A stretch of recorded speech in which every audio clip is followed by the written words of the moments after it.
Alright, so we'll start with this. And I'm just going to grab this dude here. Let's do a rough outline. And this one's going to end up, I think we'll just copy that and do a larger version of it. I might even do a new file here. New.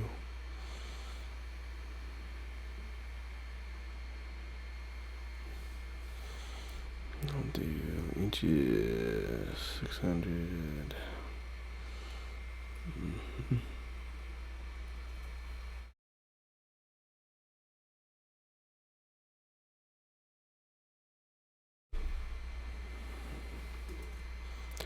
So we got this tiny little sketch here. I'll blow that up.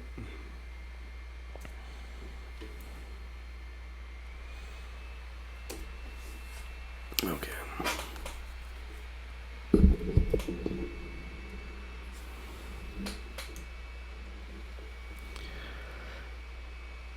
So I don't typically do a lot of sketching on the computer. I like to do my sketching, by hand. But I think what we'll do here is we'll try to redraw this in a slightly different pose here. So I kind of like what's going on with the front here. In fact, I might just move this guy over and we'll do new drawing over here. So, alright. Oh, that's nice and slow. Alright. Alright. And there's our treads there. So then we'll do like that uniform bit. Maybe these, my reference here, I've got like these curved designs, patterns on their uniforms. So we'll put our rivets along that, like the buttons on the uniform. And then it's got like some kind of decorative thing around the neck there.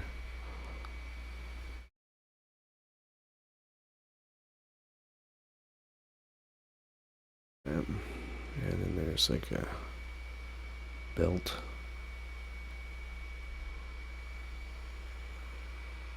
Get this big, almost like Texan belt buckle. And then, then it tapers off. Okay.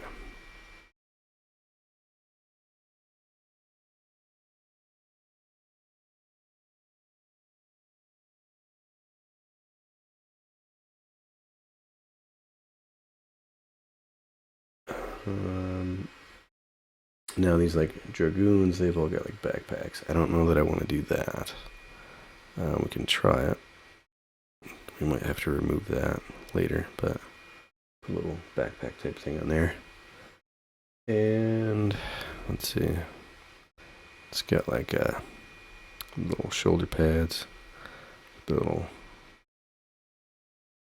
almost like a curtain that hangs down there.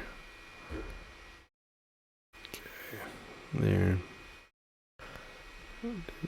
Do something real simple for the tank treads. Get those to read.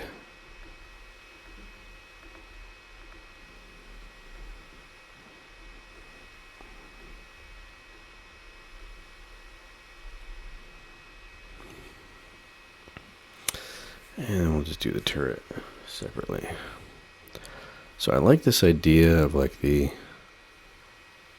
hair, big wig thing. Try to incorporate that. And then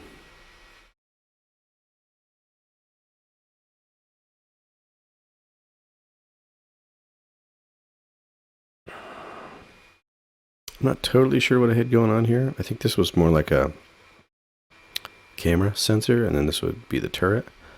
But I don't remember exactly how I was conceptualizing that. And then, let's see, let's get a little bit there. So that's like recessed. And then it's had these little fiddly bits, technical fiddly bits on there. And then I had it like, in my head, I was thinking it would go a little bit larger at the top, but then there'd be like this observation point up here.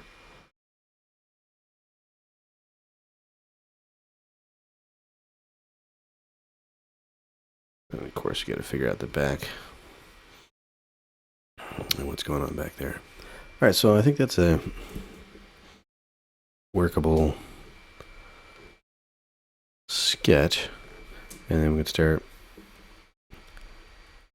detailing things out from there. I think what I'll do like a shadow pass on it. And I'll probably switch. I guess this brush is fine, but it's a little bit slow at this resolution. So it would make sense to swap out or something a little smoother, faster, especially at this stage. But I'm just going to run it until I feel the need to swap it out.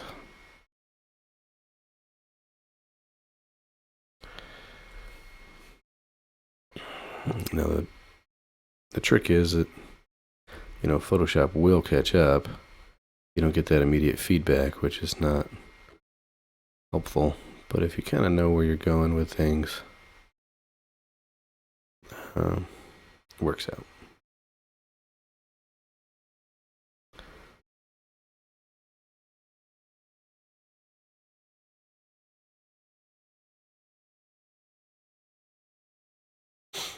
And then once this catches up, I'm going to switch to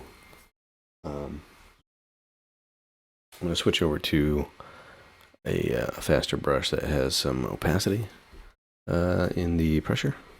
So like this would probably be a good one. And that way we can do a little bit of blending here. We're not doing everything at 100%.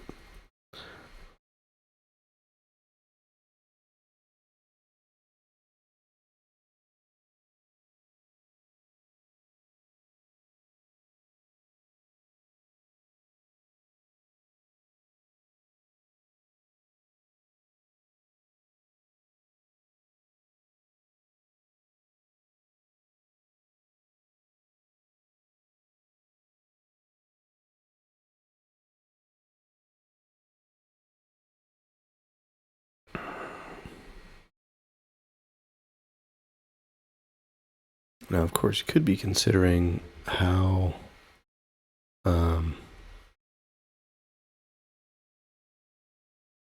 the lighting will affect our final painting. The lighting is so important to making it an image interesting. But some of these things are just kind of general. Like I kind of know that some of these areas are going to be occluded no matter which way I project the light. And it helps give you a general idea of where things are going and what the forms are. Even if you don't have it totally worked out quite yet. Now see if I cast a shadow, so see if I'm doing the turret, the gun here. If I cast a shadow down there, then I'm committing to, that is the direction of the light. But we don't have to do that. That's going to help. It's going to help us to be able to see this as a three-dimensional form, but we can commit to that later. All right. So again, with more general lighting, I know that I want this shape to kind of pop forward. And so this is going to be brighter on top there.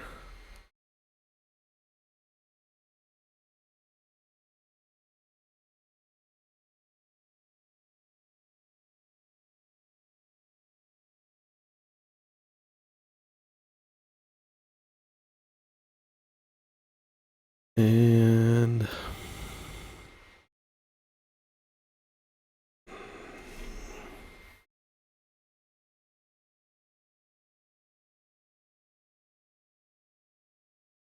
I'm going to revisit parts of this drawing. So these tracks, they're fine, but I kind of want them to be more slanted. Let's go with that. Of course, we'll have to move the wheels and all that stuff.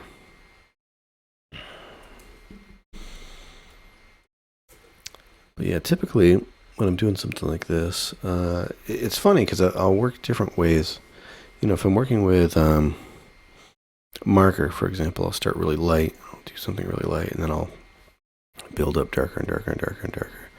Whereas with pencil, you know, I'll jump right into it and try to get, you know, a silhouette, the big shapes, all that kind of stuff. And then with painting, it's like I kind of make a messy soup, and then kind of go in and refine it. And it's you know, they're all different ways of working. I think with painting, you kind of see something relatively quickly and can respond to it. You know, make your corrections or whatever. All right, so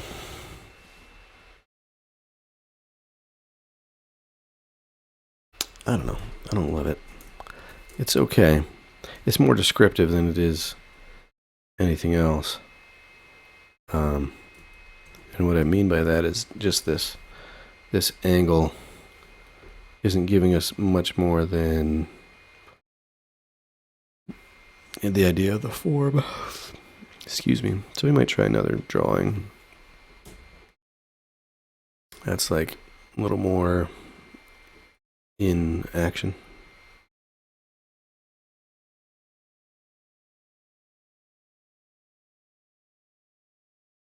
Yes.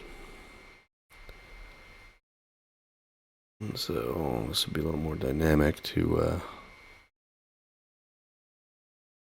you know, maybe it's coming up over a knoll or something. And have the turret looking off a different direction than the body of the tank.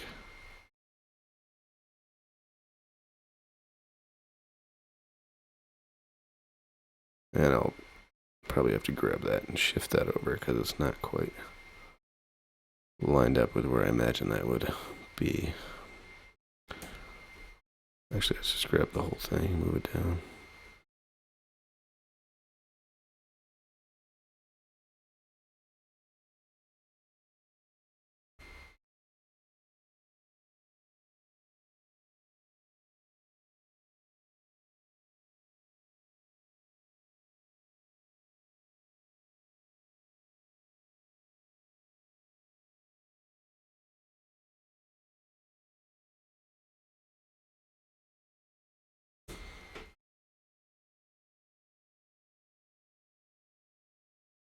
I should probably grab that painting of Napoleon on the horse. You know, it's like rearing up or whatever. Reference that. Excuse me.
Starting to hang up a little bit here.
Get that fun little error when Photoshop doesn't feel like doing anything. The computer's all bogged down.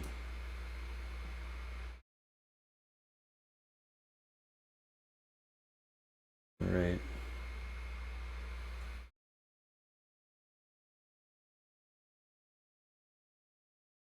I've got some Napoleonic uniforms here from Poland.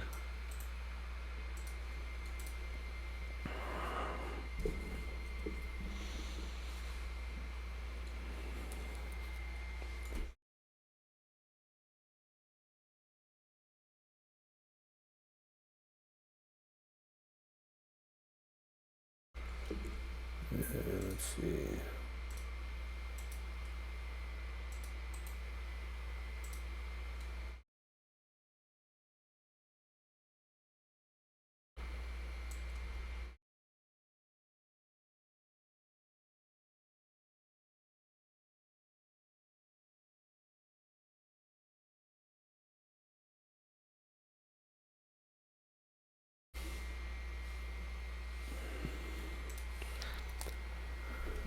All right.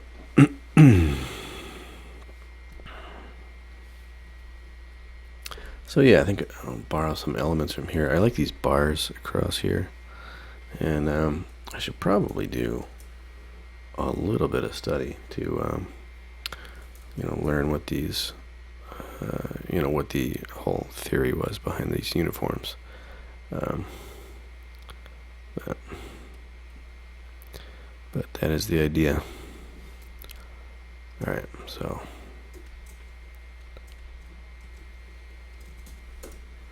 we'll hide those.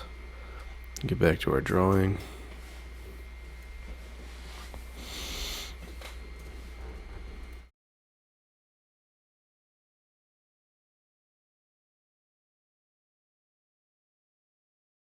And so we might actually want to define some of these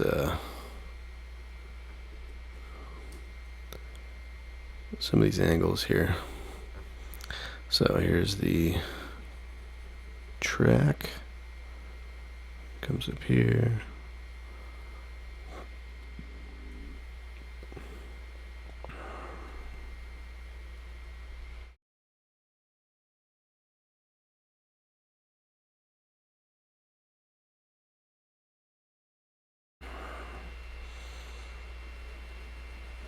And then these wheels, obviously this should be pretty straightforward. You follow the track. I mean, whether you're going one from the track or from the wheels, you just figure that the track is going to be at the top of the wheel and the bottom of the wheel. So the placement for those is really straightforward.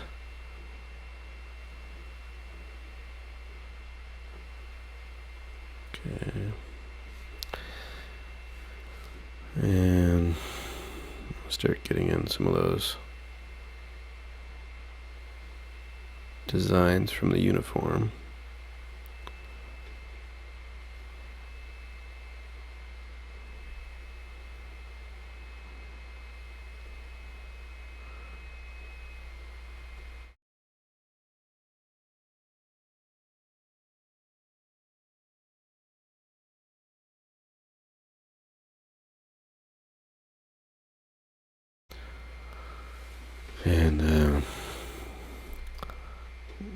do that neck thing. But they had these like weird like frillies.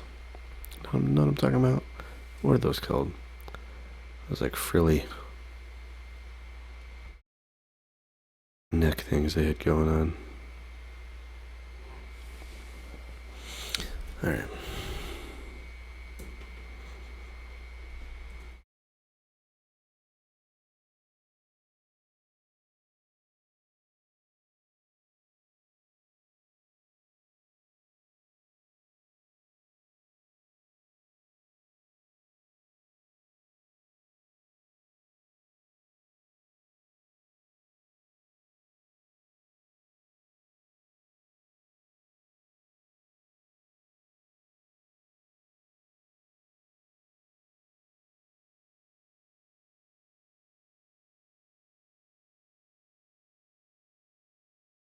You know, it's kind of a blessing and a curse with these tanks.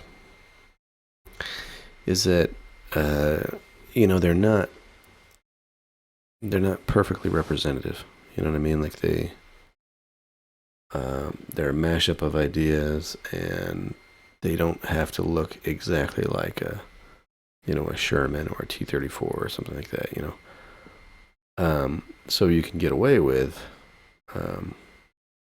cheating a little bit, but then the curse is that there is no real perfect frame of reference for them when you're looking at them, because you're trying to communicate something obscure, strange, and that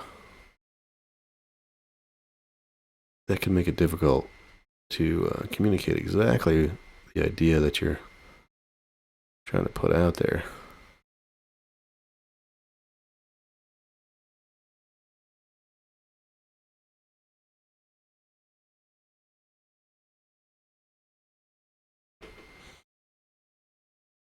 For whatever it's worth. All right.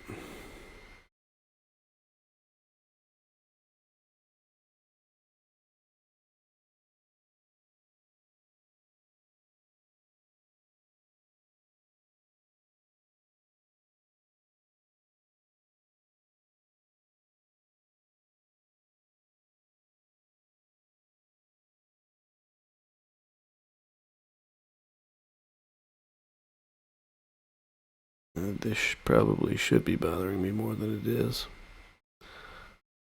I can see that the perspective is way off on that.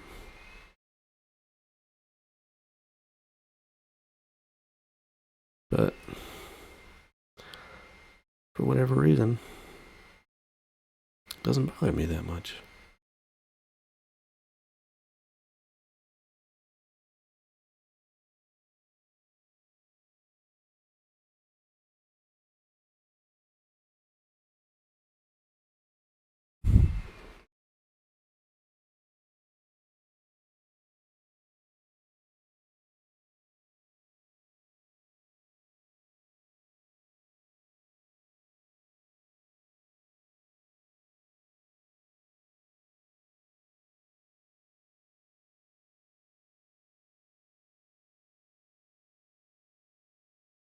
Would be kind of neat to get this cannon to look like a old school Napoleonic era cannon. Let me see if I can pull some reference on that. Put some it would have to get a little fatter at the base, I think, and then have some like little filigrees or something on it. Little things that make it look decorative. But I'll have to pull up some reference. Do we still have that stuff kicking around, you think? Napoleonic era cannons? I would think so.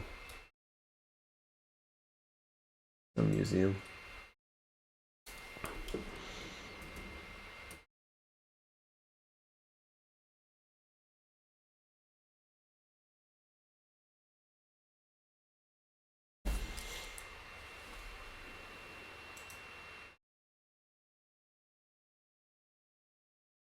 Oh, these are like really not as fancy as I thought they were.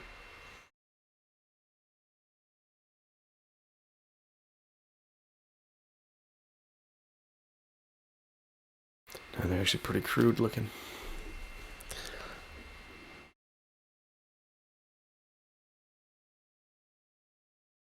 That's disappointing.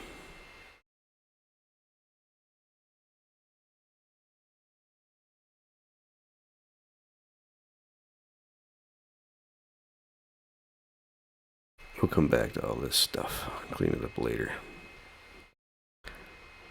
Because that's how we do it. Alright.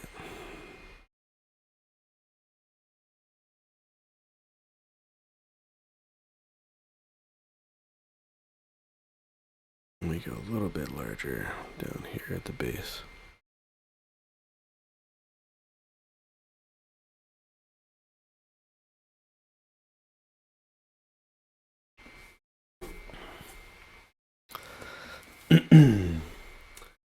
Alright, so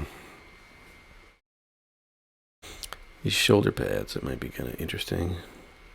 It's kind of like Admiralty looking things. Captain Crunch shoulder pads, you know what I'm talking about? Put some of those on there. Why not?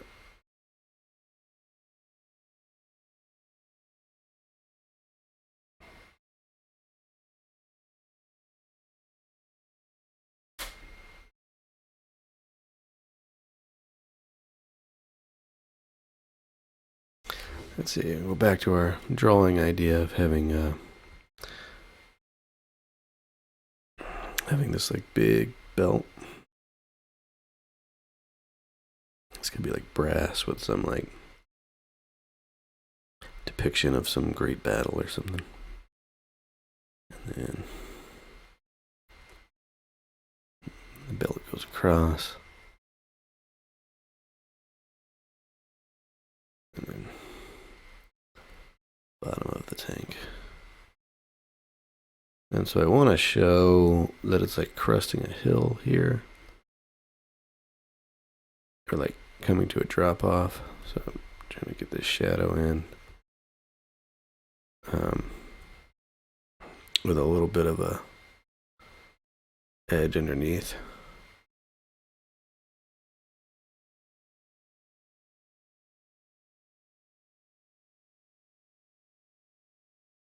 All right.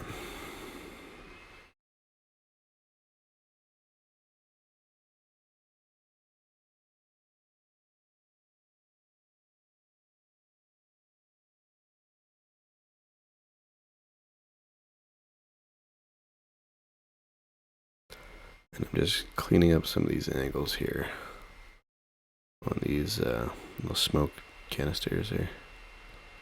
So they're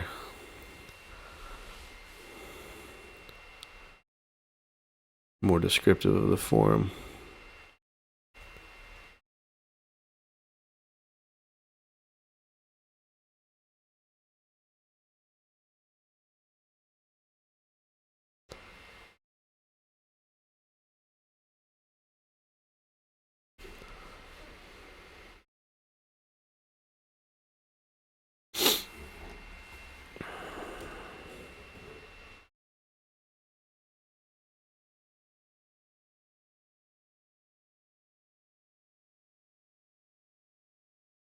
And then in the reference, I saw we had these weird, like, I don't know, let me pull them up again. These weird things on the heads. Yeah, all this stuff.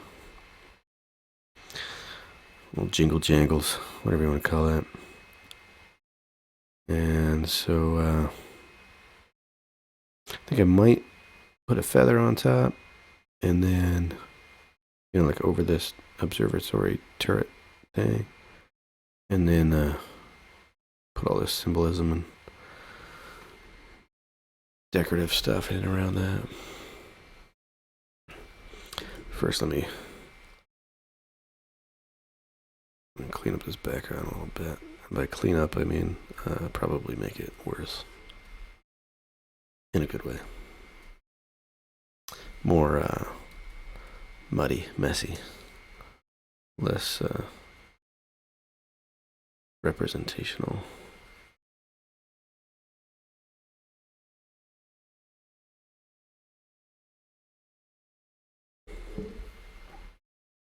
And it would probably be a good idea to get the lasso tool.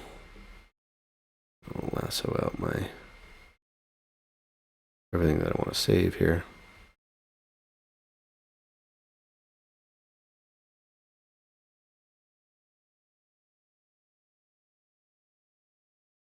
So I can paint a little more freely around that.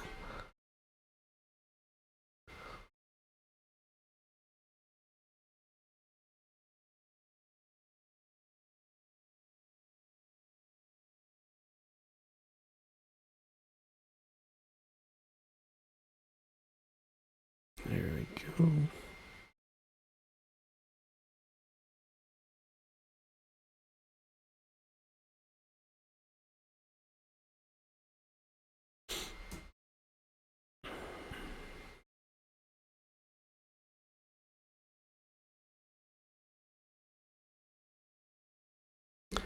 I'm actually going to back that up a little bit because I think it would be more interesting to have it traveling through rather than kind of emanating from behind.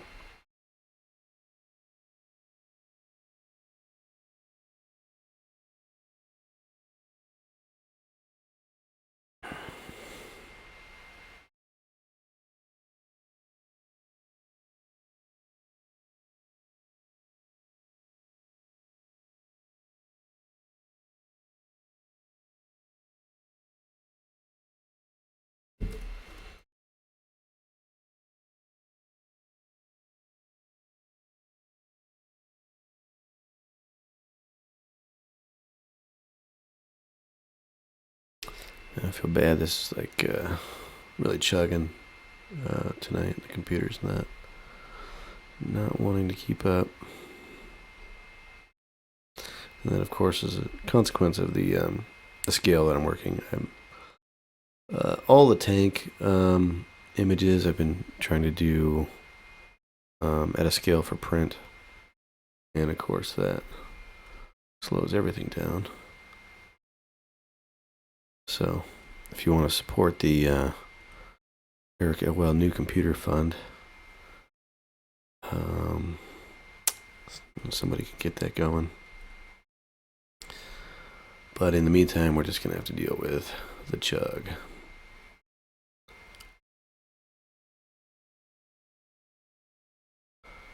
Okay.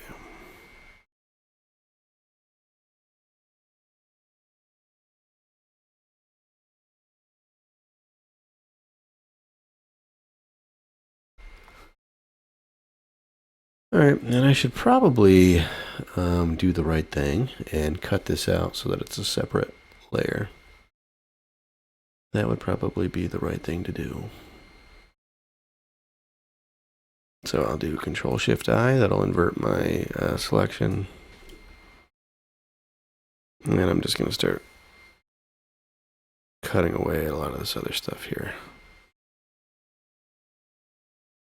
Or maybe not. The computer did not want to pick up that last command. Come on. There we go.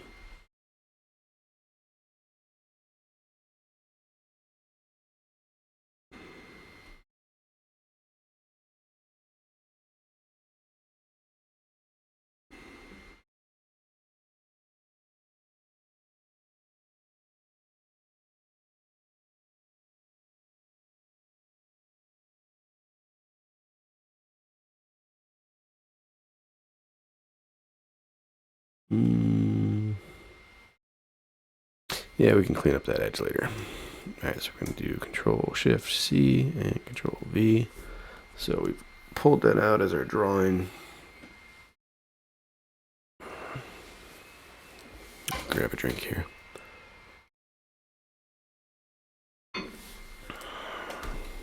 Okay. So we pulled that out as our drawing.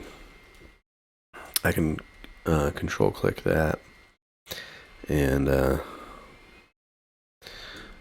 hide it, expand my selection, and then we'll do just a content aware fill or blur on the, or rather a smudge brush on the contents of it. So we'll expand by, let's do 15. That ought to work for us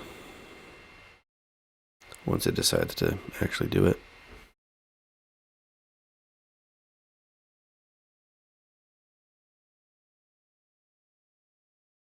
Did it work? Okay, maybe that didn't expand as much as I thought. Let's do 30.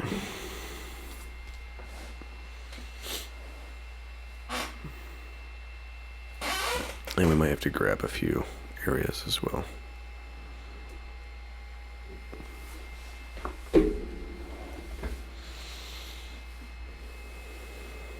Wait for it. Alright, there we go. So I'm going to grab these fiddly bits there. That. Okay.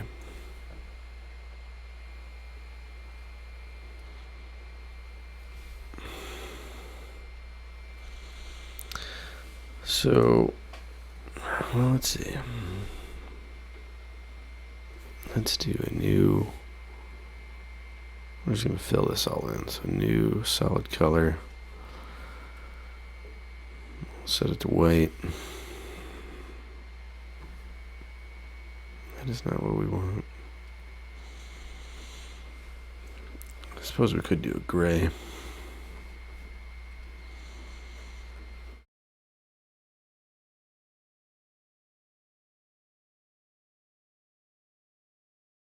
And then we're going to merge. Well, this will do. Oh, come on. Driver's crashing. I'm going to set this to multiply. And then merge that down. I'm going to adjust this just a little bit. Put this other guy up here. Yeah, I'll merge that down.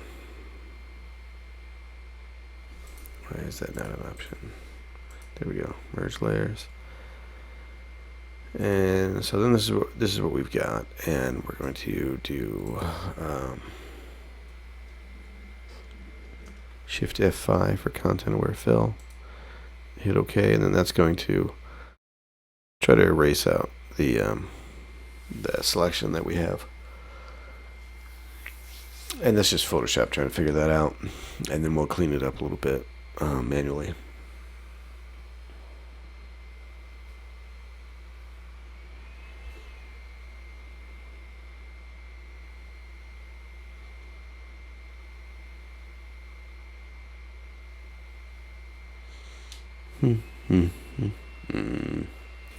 Wait for it.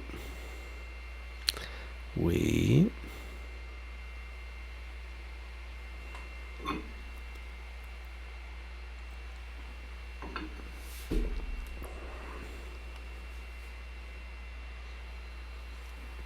So in the meantime, I guess I could say I've got some tank reference pulled up. So we can could not fill because there's not enough memory. Okay. Guess we'll have to do things a different way.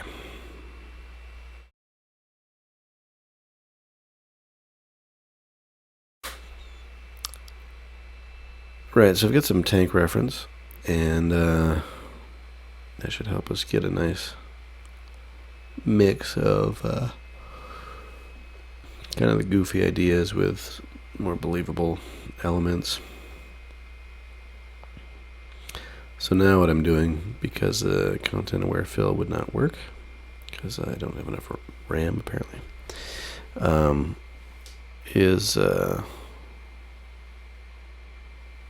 I'm just gonna smudge this all in, clean it up that way.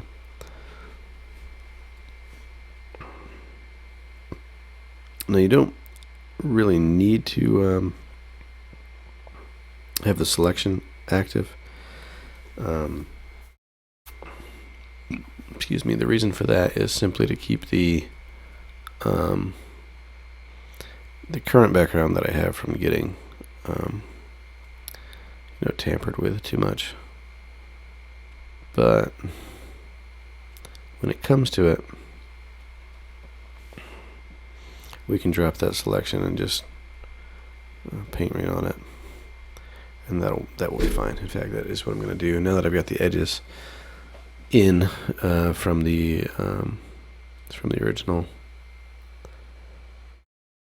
Save some of that outside layer there, but should run a little smoother without the selection active. Should being the operative word there.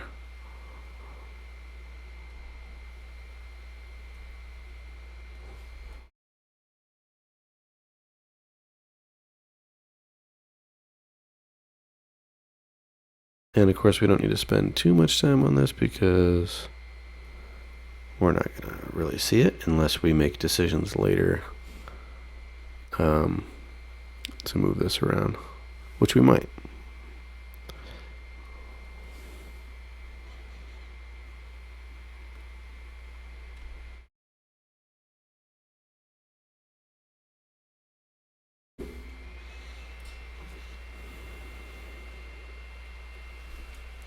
Alright, so now we've got those separated. I can play a little bit with the background here. Do some different. Start getting some color in here.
Now, because I'm trying to cover a lot of ground here, I think this next layer I'll just do a gradient.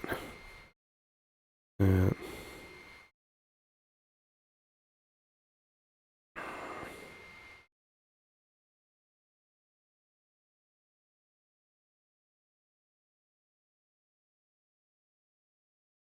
I like the idea of this being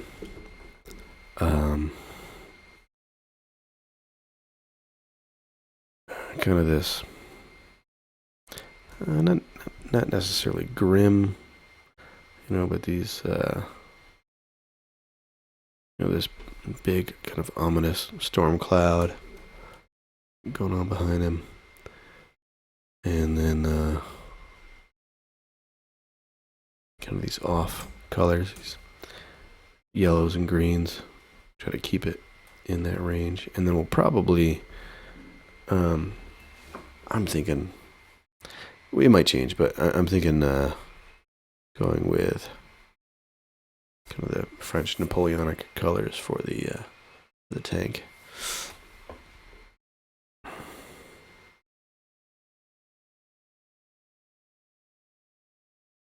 This is painfully slow. My apologies to everyone.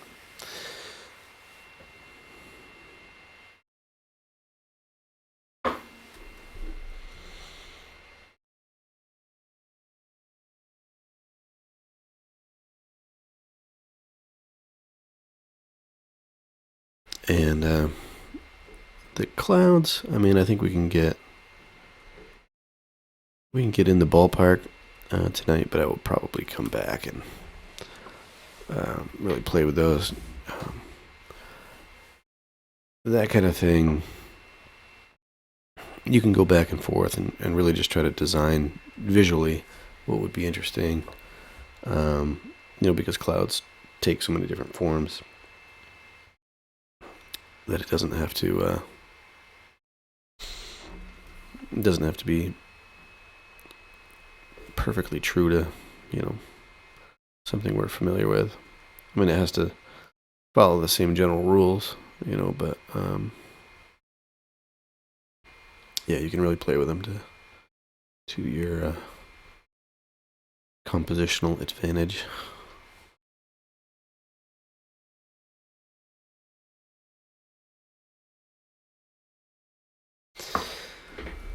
All right.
Okay.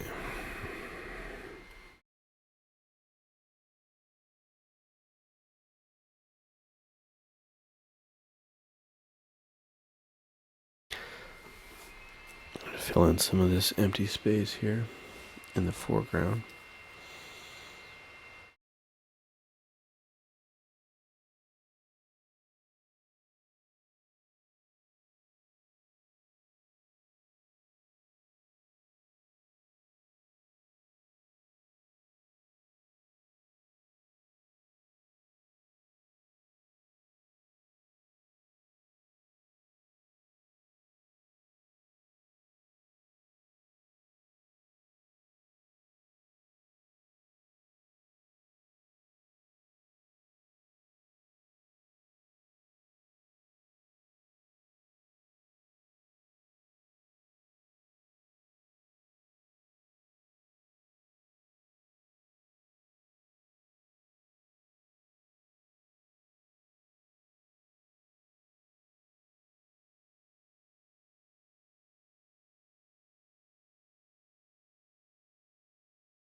Just playing with this a little bit. Sometimes your drawing can imply something's going on, in grayscale, and then once you get your color in there, it's going to feel different. And so that's what I'm playing with here. See.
Just building up some contrast on these edges.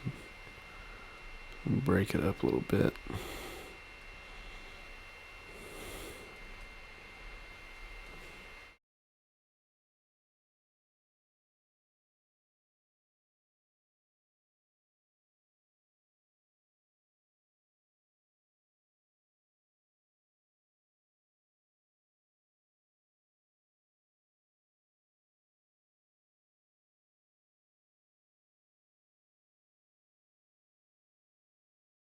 Okay.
Alright, we'll spend a little bit more time away from that. Because I think when we come back to it with fresh eyes, we'll make some decisions.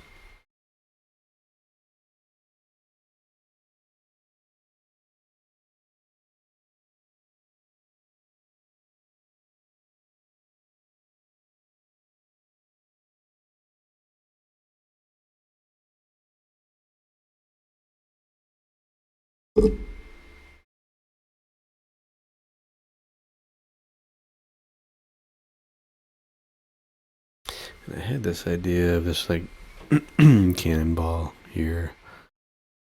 And maybe that's folly. Maybe we just gotta add that in later.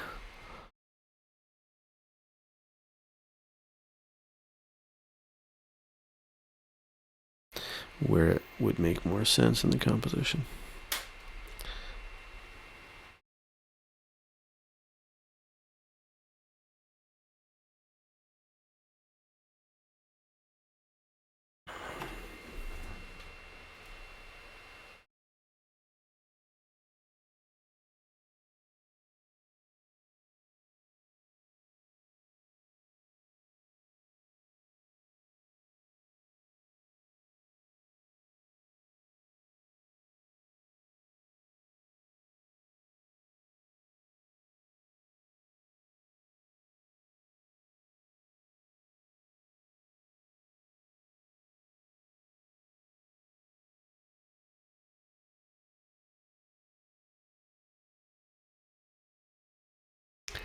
Neighbor's dog is out there. Having a good old time.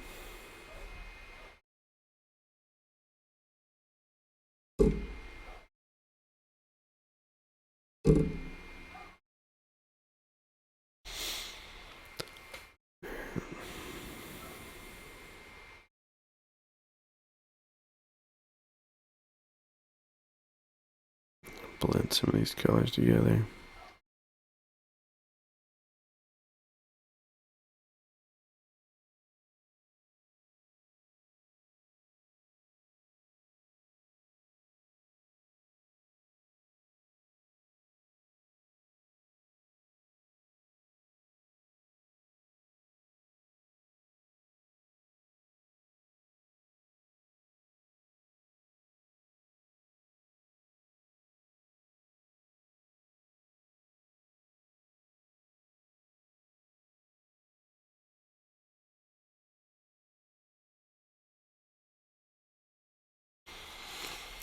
Okay. Let's get a tank back in there. I think we might move this guy. We'll duplicate it. And then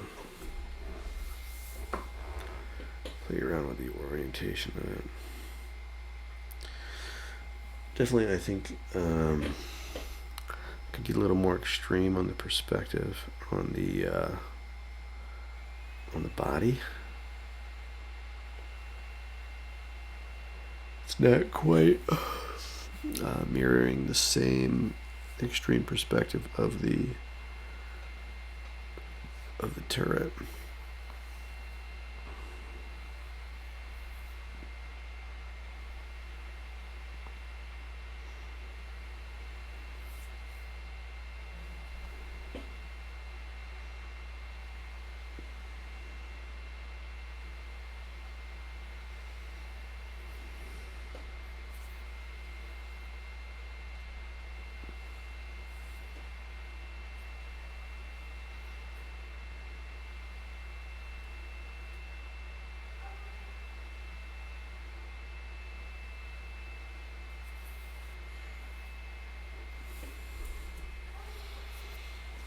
So once that's caught up, we'll lasso the body and play with the perspective on that. So what I mean is I want to bring this forward.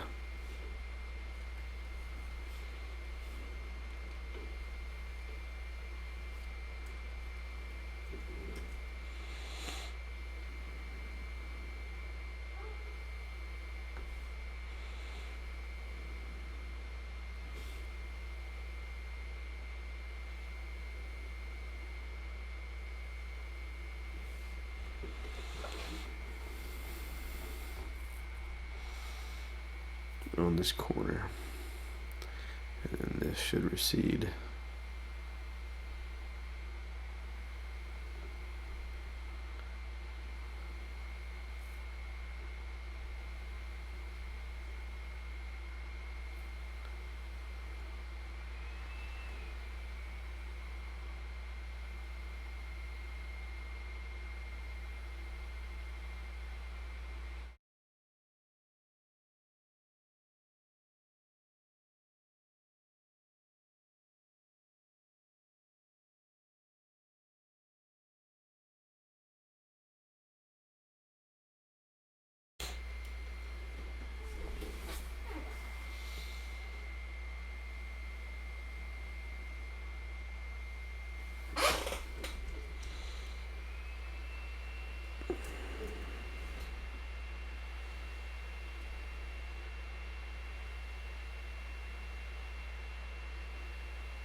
Alright, and pretty soon it would be time to be eliminating all this white and getting it into its proper color zone.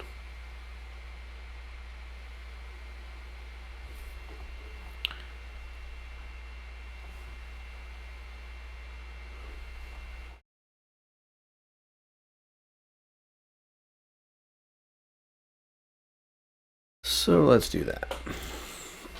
Alright, so we've got this separated. Here's our original. Here's the one we tweaking a little bit. Yeah, it might still tilt that back. Did like that tilt a little bit. Alright. So I can do a new layer, and I could set it to multiply or something like that. Throw my paint in that way. A couple different ways to do this, but let's just do that one. I think that will be the most straightforward. This is multiply. And actually, just to get things moving, I'm going to select that and fill it, and then we'll go from there.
Like so.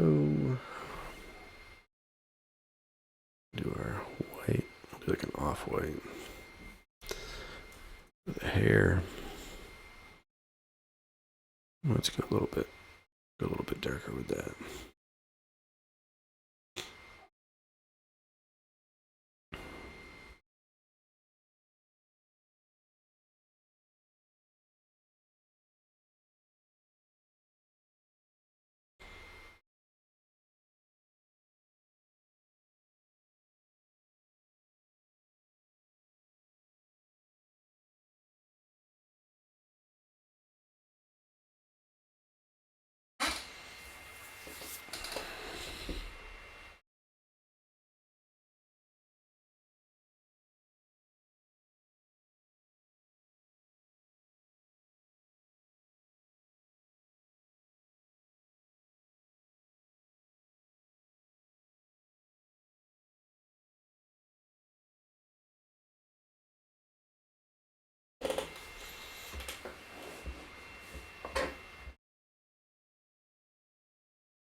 Oh, Joel, this is the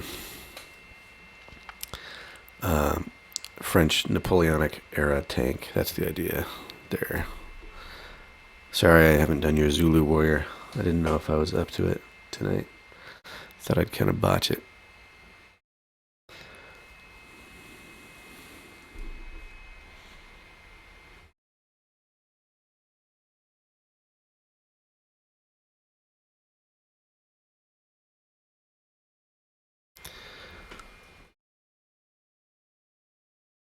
Yeah, I mentioned earlier that I'm coming off of a stomach bug or something. And so I'm going to try to keep plowing through, but I don't want to overpromise and underdeliver.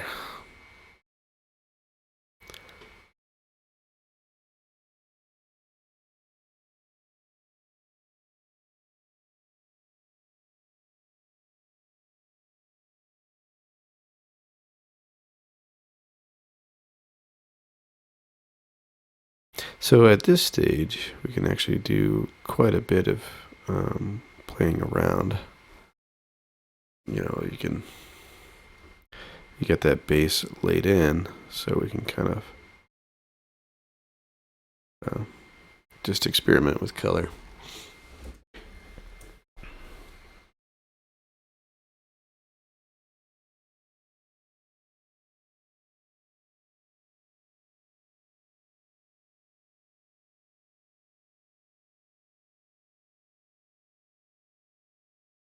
I was thinking this like muzzle area, and in the on what I guess would be considered the chest, the body of the tank. We'll get some of this white going on in there. And then maybe that, I don't know if the center should be white, and then a blue on the two stripe areas there. Let's try that. Make those a little deeper blue. Maybe even really dark.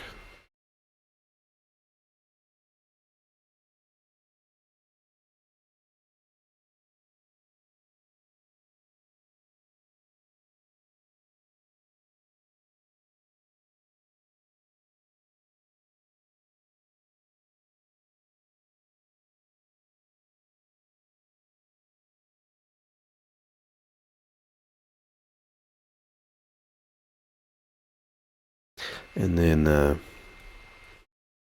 think I'll come back through for the black, and I could do a blend if layer. So if it's in that dark region, you know, the colors would come through, and so we'll do like a reflected light that way. We could do that, but I'm also a little bit concerned that the way this computer is chugging tonight, it might not want to do it. So I might have to find another way.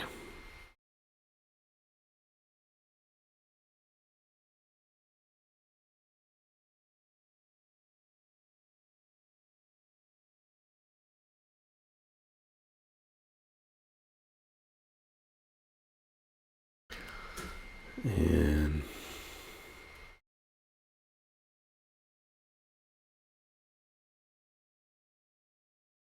we'll do this cannon like a proper gunmetal. Should be ever so slightly blue.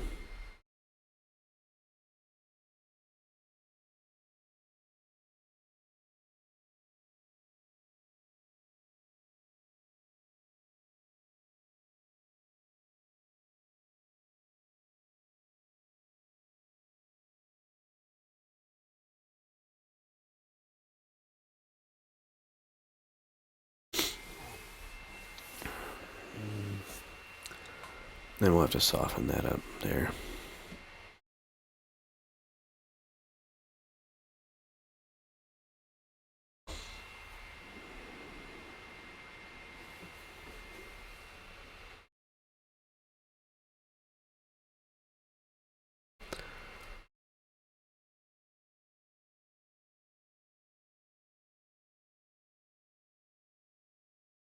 I almost want this tank like off the ground. You know, like it's just tearing over that hill.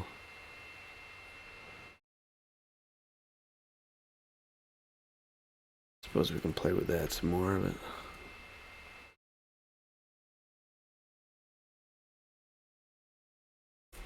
we might even need more, or shift the whole canvas.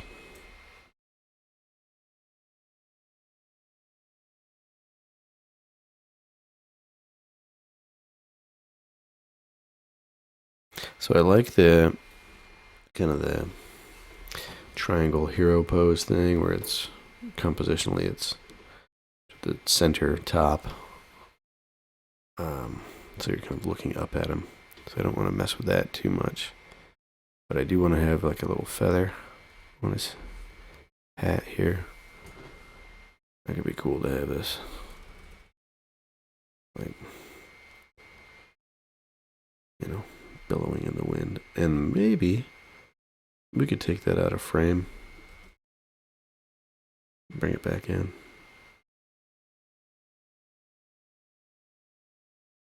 I think so. And then see this.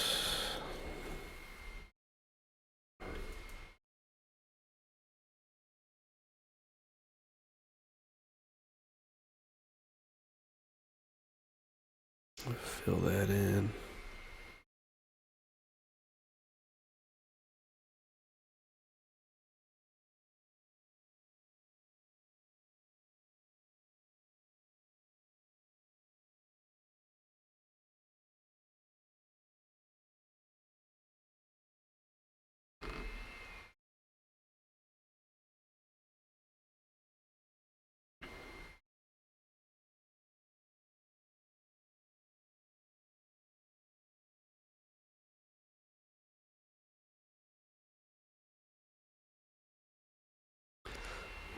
All right. Back to it.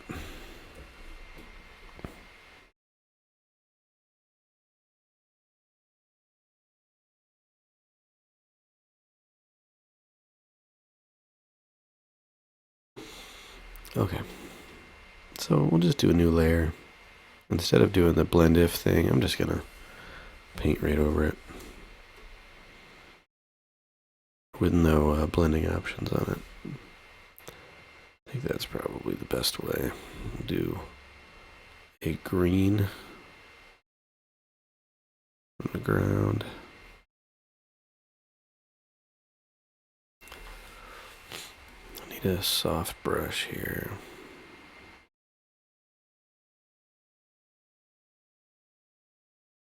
I guess we'll go with that.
And the general rule with this, when you're doing reflected light, you know, the lighter your color, the more it's going to pick up from it.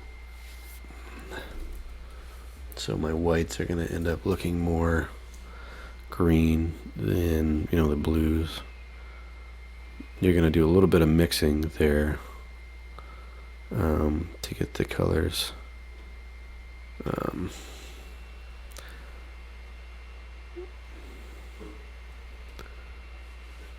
to get them aligned to where, you know, the reflective light would mix with the local color.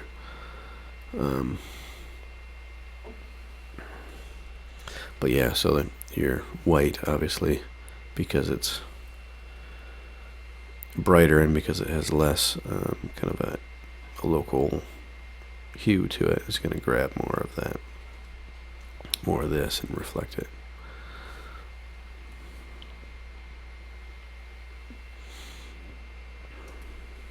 that's too heavy-handed, but I'm not too worried about it at this stage.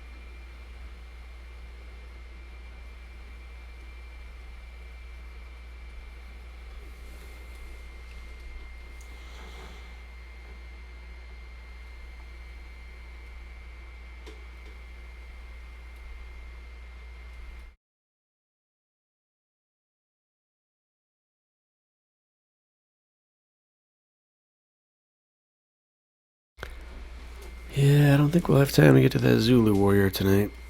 As much as I think that would be kind of fun. I definitely have, I know in my,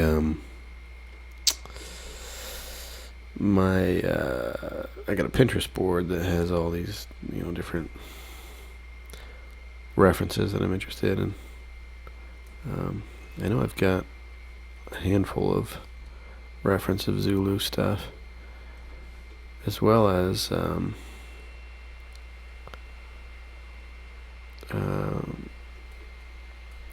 always bring it up, but like Mayan, Inca, all those kind of traditional warriors. I find that stuff super interesting. And it's been a while since I've done any, projects in that vein, but I'd like to get back to it. Those were fun projects that I'd like to make some headway on.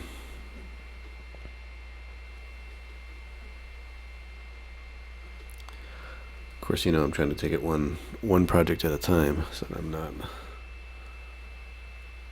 overloaded. Let's make this center one the top. So kill that shadow there, put this one on top.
Whoops.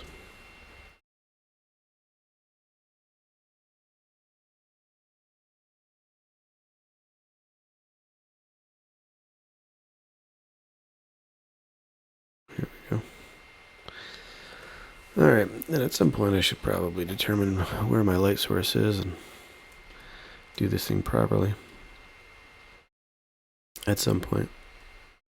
I think that's like a general theme in these live streams, where I talk about all the things that I should be doing and then refrain from actually doing them.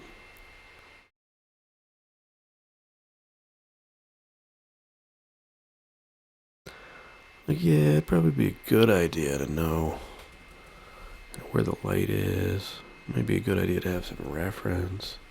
Maybe a plan. Maybe some, I don't know, color scheme that I'm going to work on. Nah, we'll just wing it, figure all that stuff out later.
I'll go with that in there.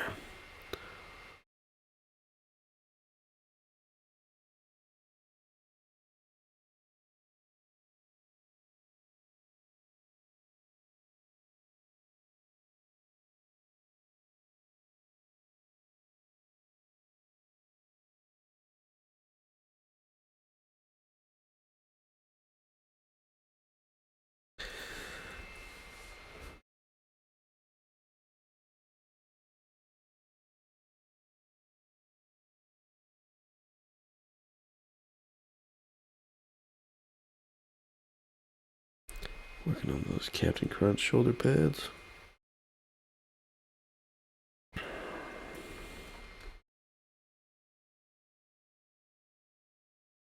I should probably clean these up.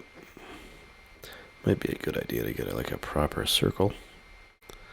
Again, with the, you know what you should do, but don't feel like doing it right now.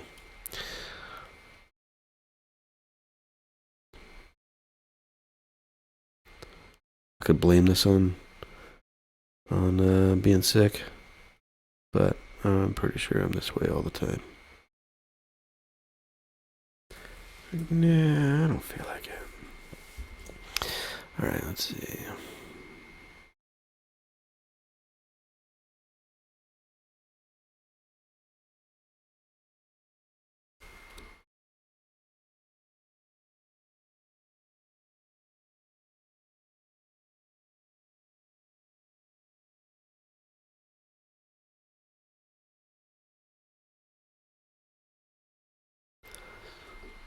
Okay.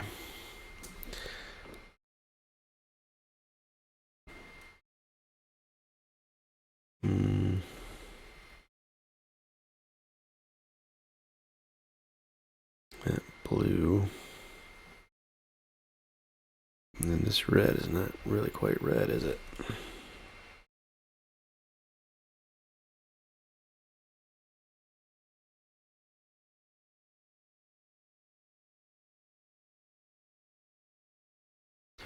I don't know if I want those to be black.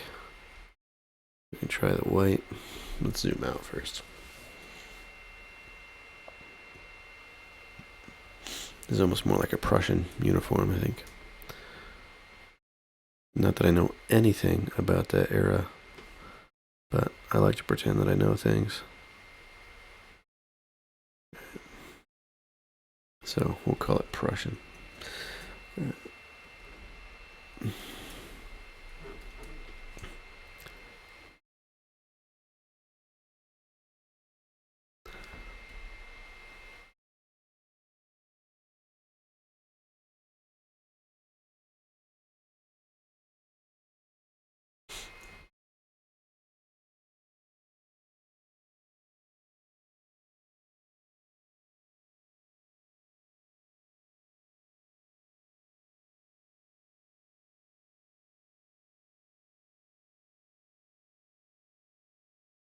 Get some of that green in the reflected area there.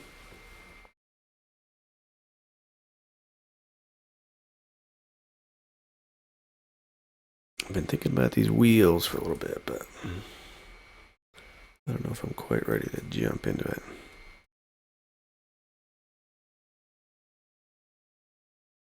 Because I think what I want to do with those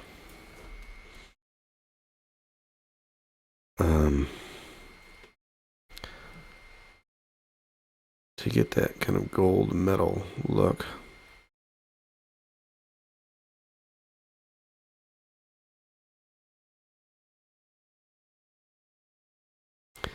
Let's see. Yeah, so to get that look, you got to do a lot of reflected light. You got to do these shifts in hue as you go different directions. And the reason, as far as I can tell, is that you're going to have not just the gold, hue, but there's colors being reflected.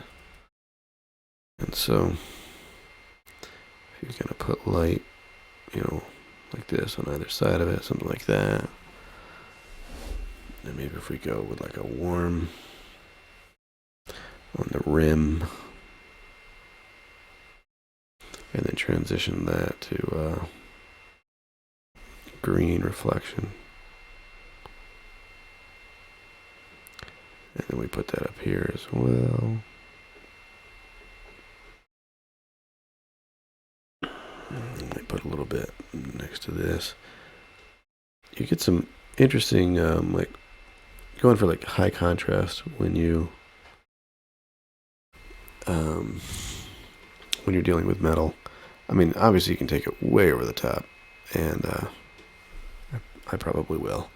But what you're doing is you're trying to balance, like, okay, I got this highlight here, this this really kind of bright light there, and then I want to reflect some ground, and I want to build some contrast. You're kind of putting all that stuff next to each other. And then you can kind of tie it together with some highlights and shadows that give the form a clear read. Hopefully this will make sense so like this rim, for example. So I've got that green in there. We do like a off-white. Well, might even shift that into blue there, so it's supposedly picking up skylight, though our sky is kind of gray.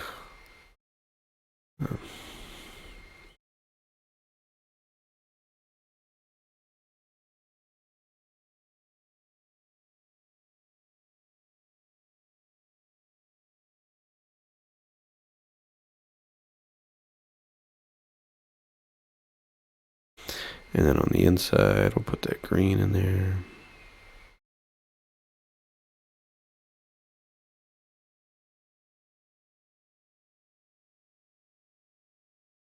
Start to shift some of that color as it goes up.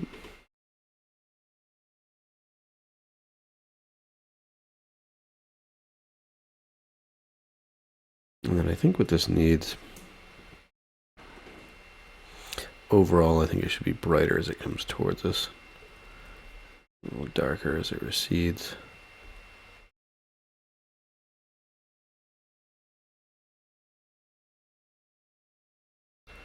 just to help it read.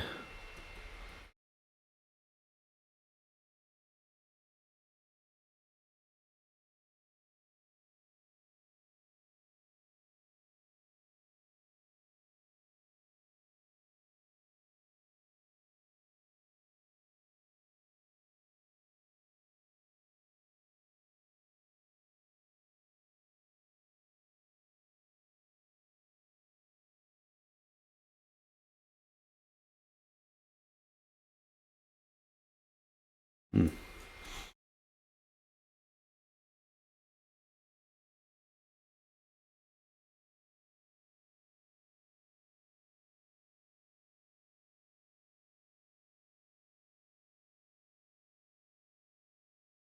Anyway, painting metal is interesting. We'll say.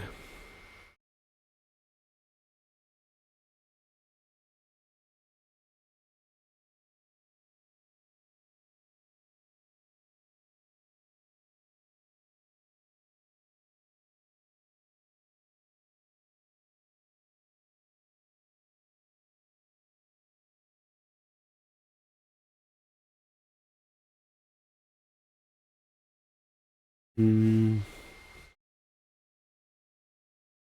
think I'll undo what I did on the inside there. I kind of want to show some bolts on it, like give it more of that functional feel.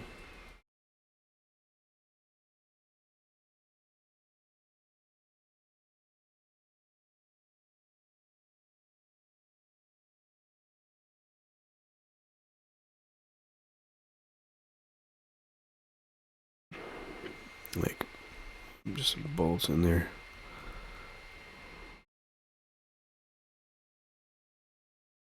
Maybe do some on the outside here. Why not? It's our tank. We do what we want.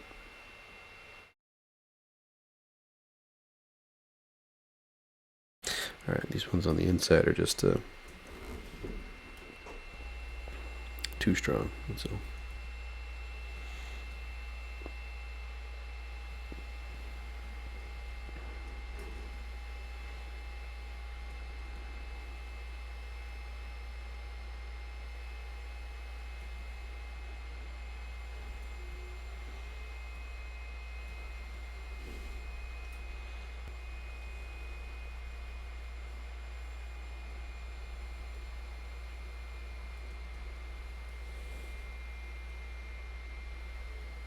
I need to simplify that a little bit.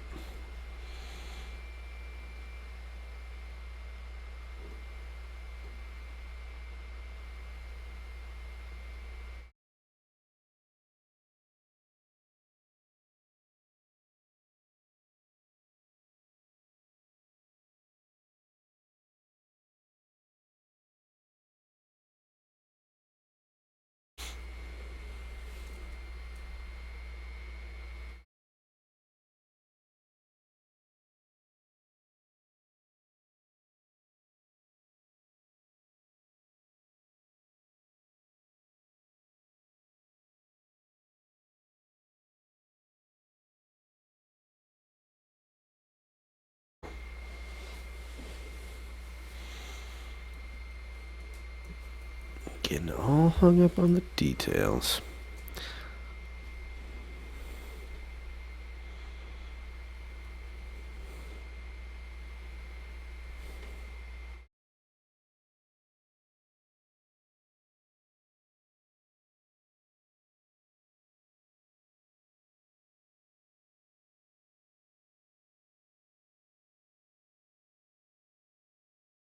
Actually, it's kind of been a while since I've done glossy metal or reflective metal type stuff.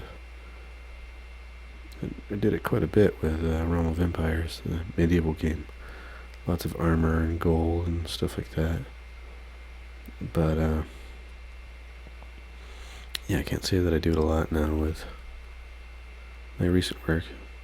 Been doing a lot of exterior landscape type thing, and so you don't really end up with that shiny metal, a whole lot.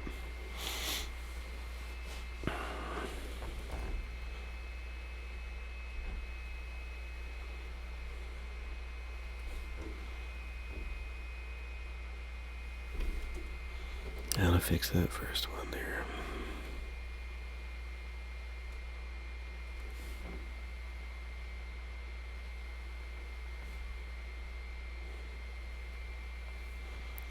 All right.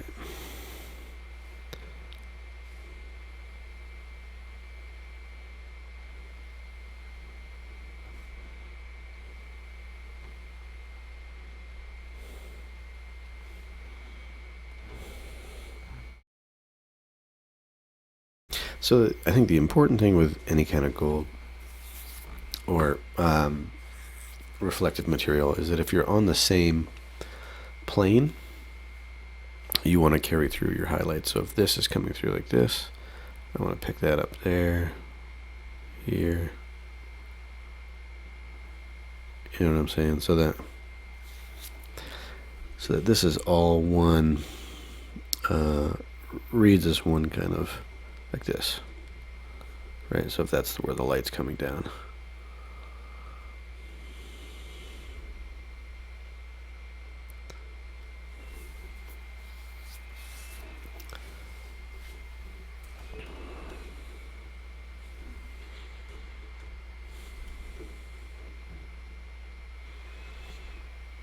Add some little detail-y type things on those.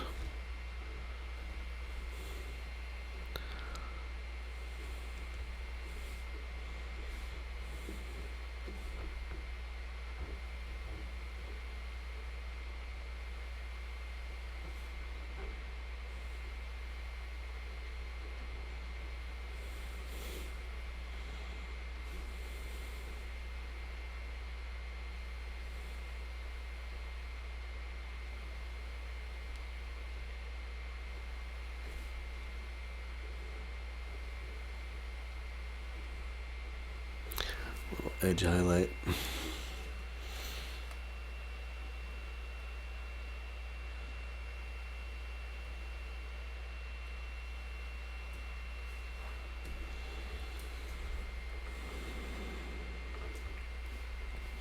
really tempted to jump into rivets and stuff like that, but I really shouldn't. Got to get a lot of this other stuff sorted out first.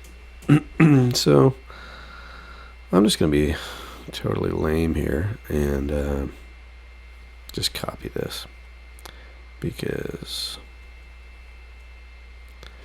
I want to get some headway here, and we can do that just by slapping this around, and we can make our adjustments as necessary.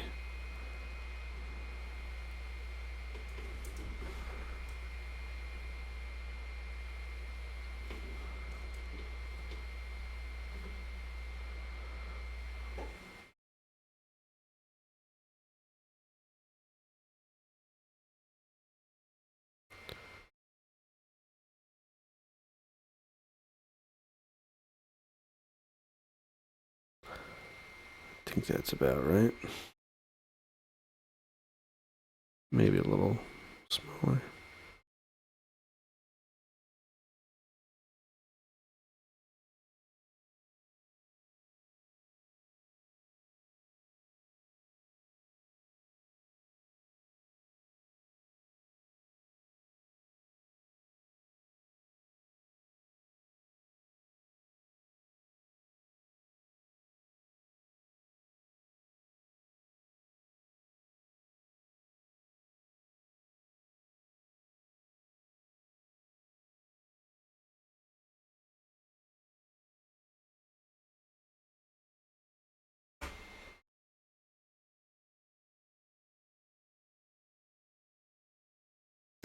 Yeah, I'm going to grab all those and merge them into one layer. And we'll do a gradient overlay over them so that they blend as they recede in space.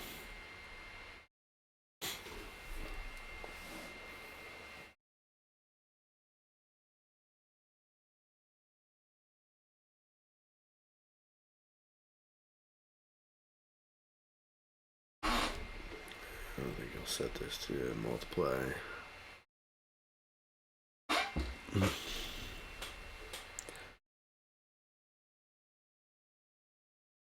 Okay.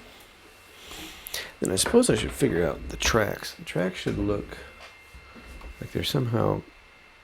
Well, I mean, they could just be tracks, obviously, but if we could get them to look like they relate to the reference in some way, that would be interesting. I suppose we could pick up these little golden bars here and make that the motif of the tracks, or I was thinking about these sashes, white sashes, but I think the golden bars would probably make more sense. I do like these little gold or brass buttons on the boots.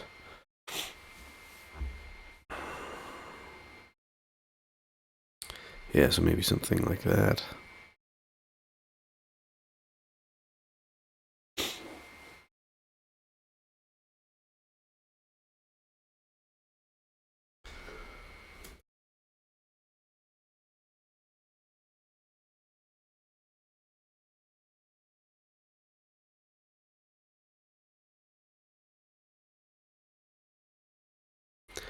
And I think I have a brush that is good for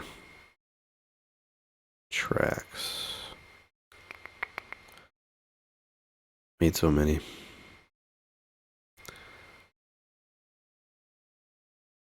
Well, I think I should be bringing this to an end, but I think I'll grab, let's see,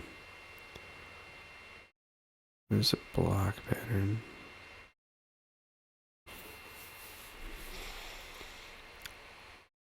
We'll just go with this for now, and then clean it up later.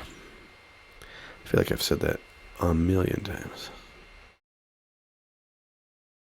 I'll just do this for now. Some other day we'll put the time and attention in that it deserves.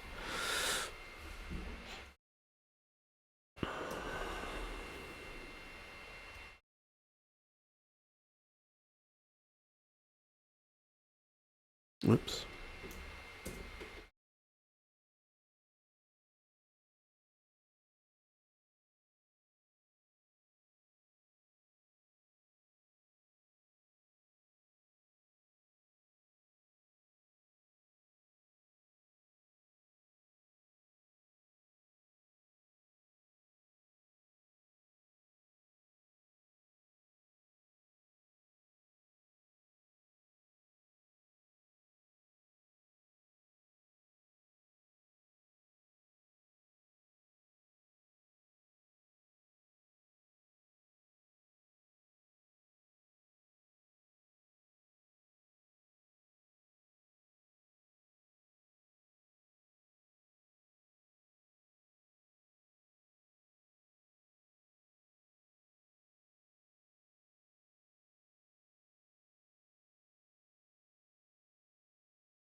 Oops. Okay, and I think for the most part I like that. And grab that. I'll probably just delete this. Well, whatever. I'll keep it there. And we'll move that over. Align that.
I'm going to merge these together and then adjust their color.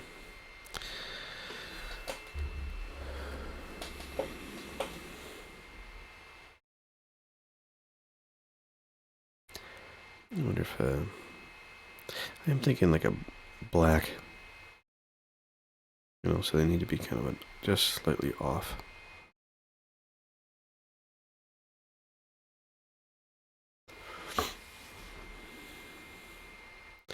Man, that colorize is not helping us very much, is it?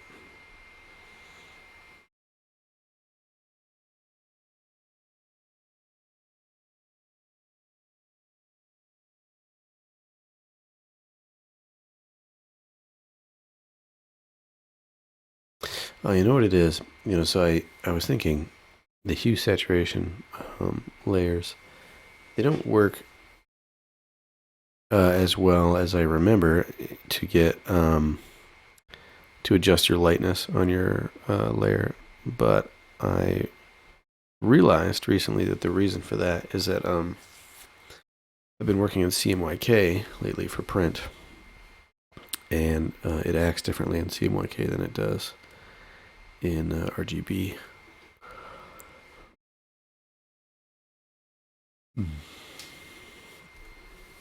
That's the color profile for the uninitiated.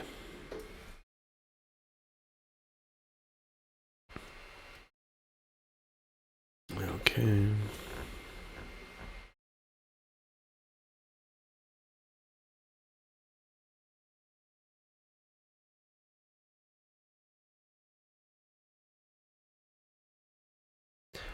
So let's do like, well, yeah.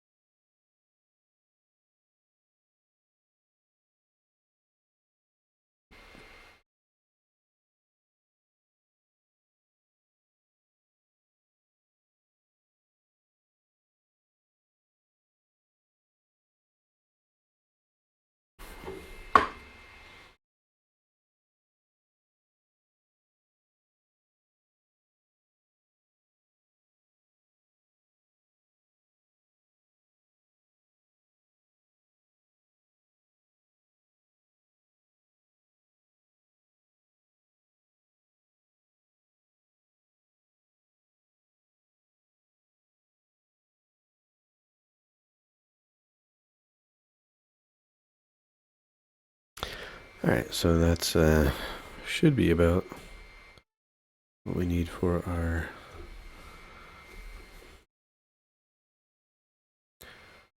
dudes there. And we can swap to that color. We got the opacity locked.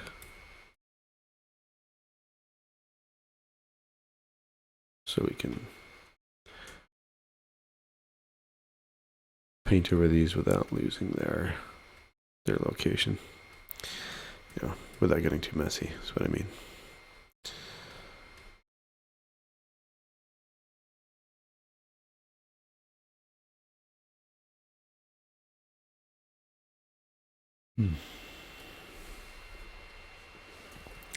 And then what I think I'll do, I'll take this layer, I'm going to duplicate it, and I'm going to move it over just a little bit. And guess we'll just we could just darken that up, or we could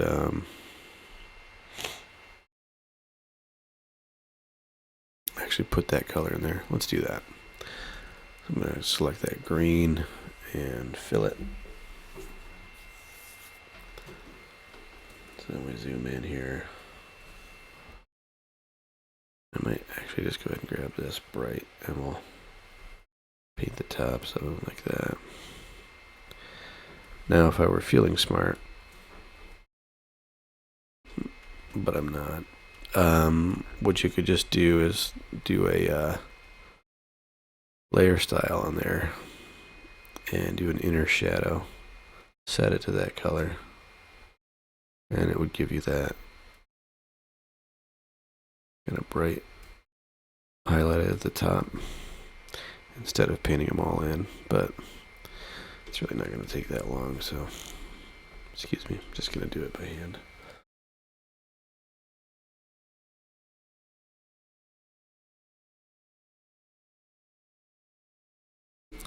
Well, I definitely feel myself slowing down, getting pretty sluggish on this, so I think pretty soon here we got to bring this to a close before it gets really boring. I say, Eric, what are you doing? Wasting everybody's time.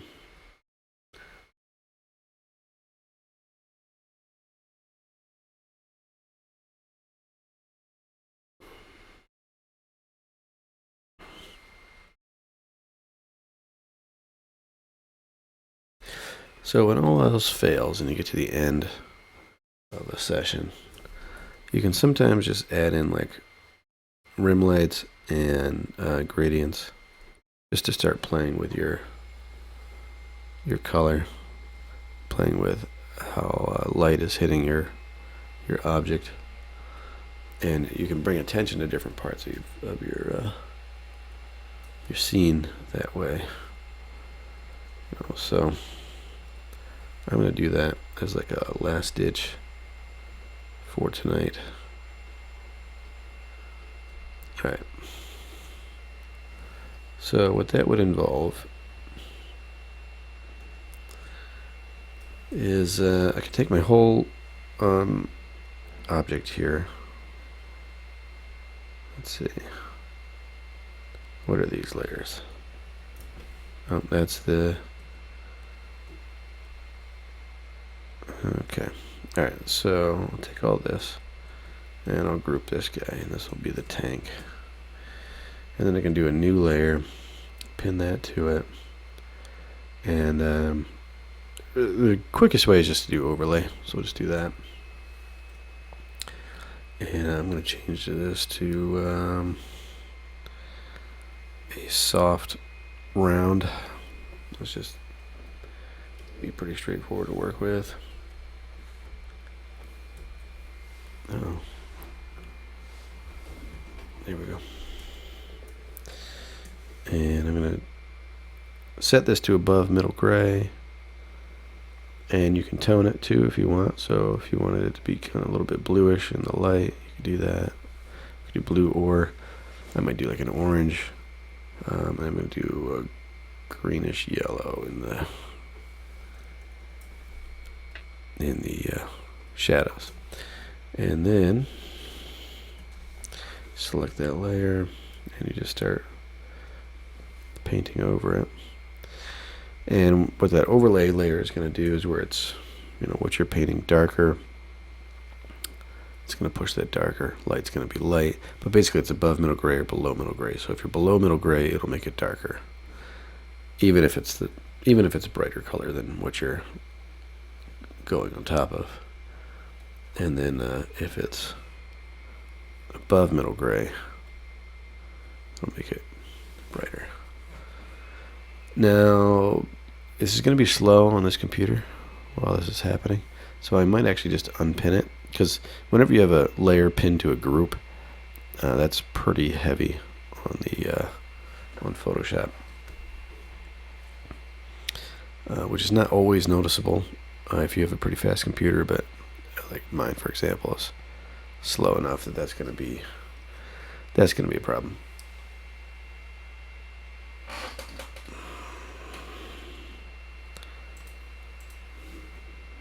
Alright, so I'm going to hit Alt between those layers, unpin it. So you'll see like a messy edge there. That's fine, because that'll all get cleaned up once we condense it down together. And so just a general, real easy rule with this is that if something is closer to you in space, you do that bright, and if it's farther away from you in space, you do that dark.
And I'm actually not sure that the green is accomplishing much. I might shift to like a orange.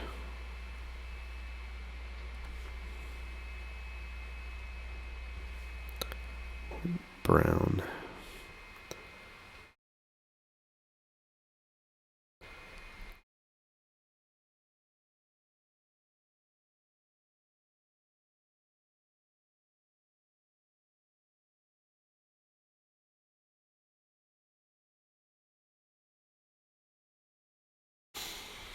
You don't want to go too dark because you'll push areas to black, which you don't really want.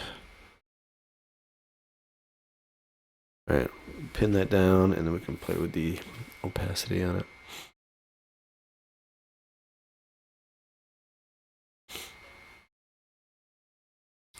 Wait for it. Wait.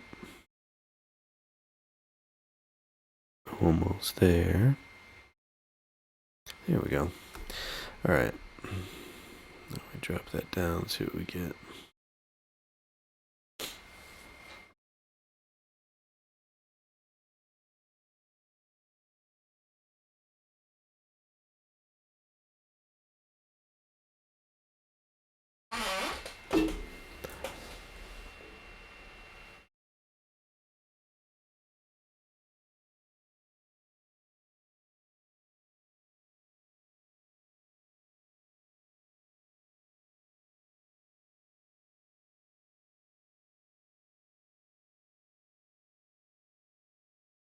Let's go with like 80%.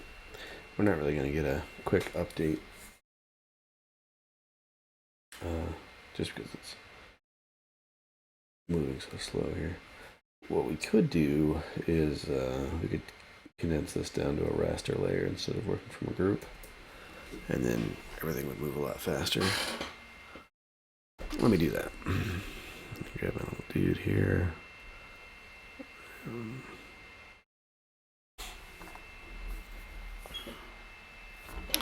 It's just Control E hotkey to merge those.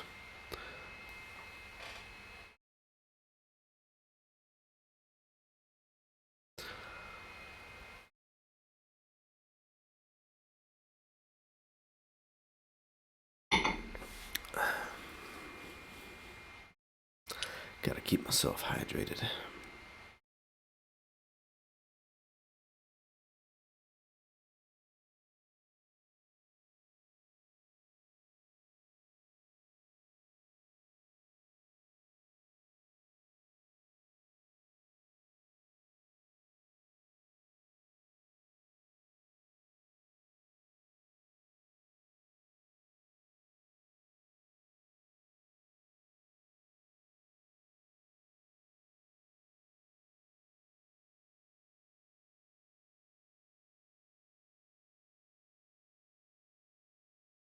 Come on, Photoshop. You can do it.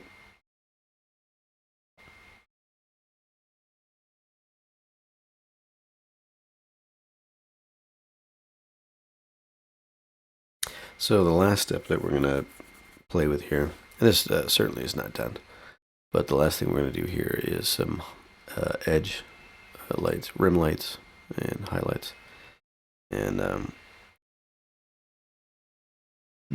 it can kind of help push parts forward and back and make a little sense of, because we started working out this design without a solid drawing, it's pretty messy. And so those edge highlights are they're gonna define a little more form. And so it is kind of a problem solving exercise on the 3D form of the tank. We're being more defined about what comes forward and what goes back and all that kind of thing.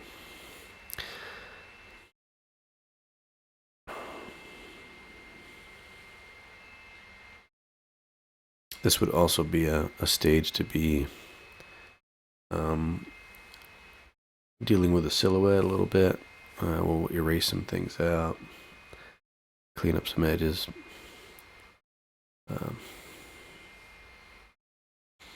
Yep. So that's the general idea. I think maybe 10 minutes of that, and then call it good. Come on, Photoshop. You can do it, buddy. This is the point where I'd be like, getting up to go make myself a coffee or something. Alas, it is almost 11:30 at night, and I don't need any caffeine.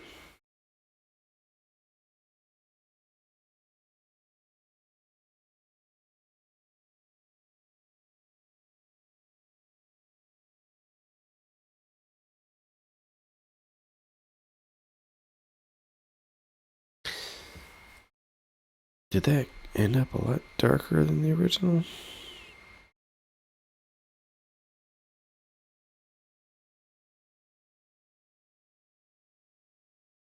Come on. Come on, Photoshop.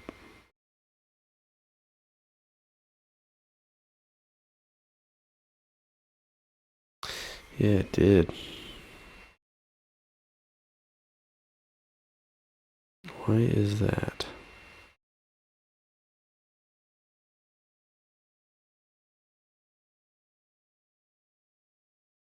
Well, I guess we'll live with it. Alright. So I think the first thing I'm going to do is start cutting out some of this stuff here.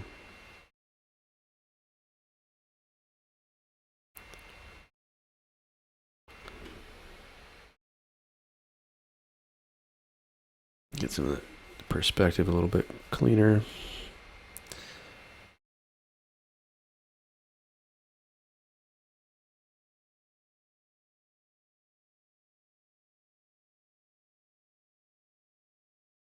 We'll give those a little bit of thickness to them, so they'll be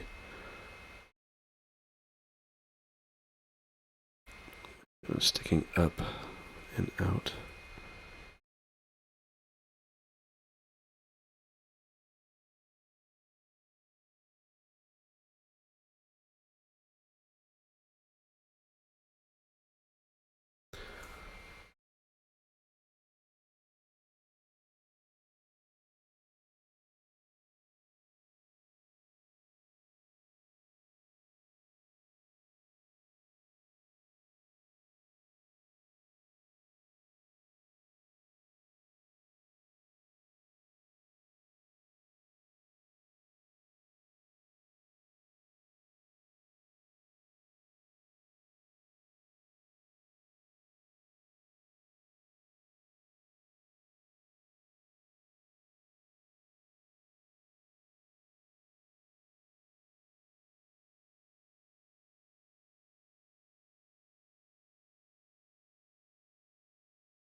Okay.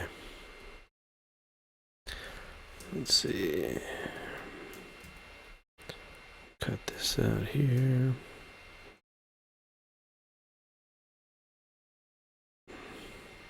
There.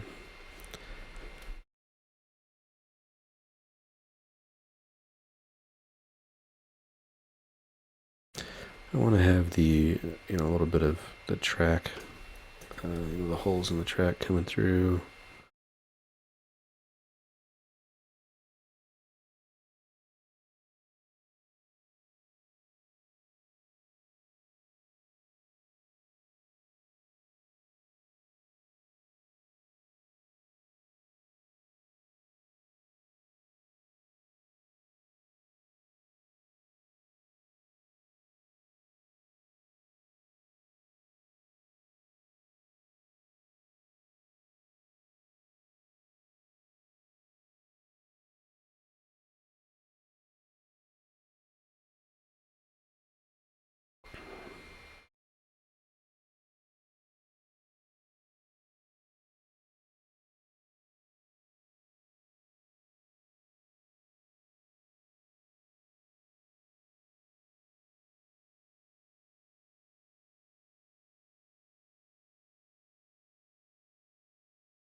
And we don't have to go all the way with these. Like, we don't have to have these super detailed.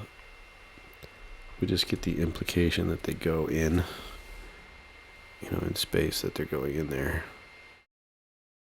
And that makes that look like it's got a, you know, more of a cavity inside of the, you know, inside of this track well here.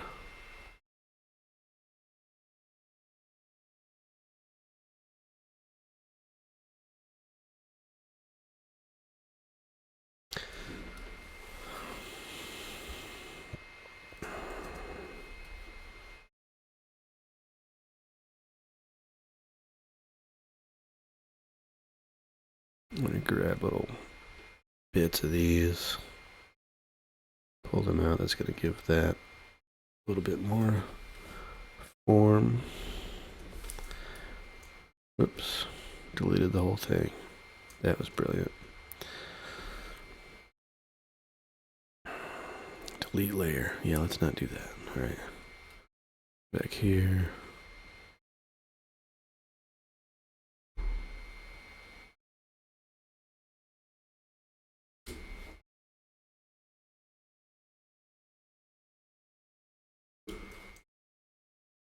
There's that. And that should go off into space and have a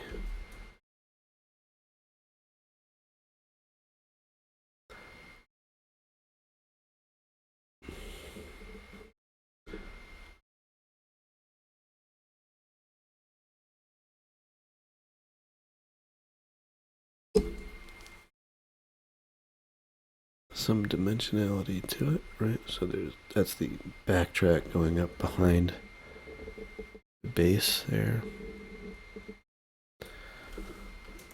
And that we actually might show through some of that. So like, that's the wheel there, so that would come through here, and then there's another wheel. That one's here. Another wheel, like that.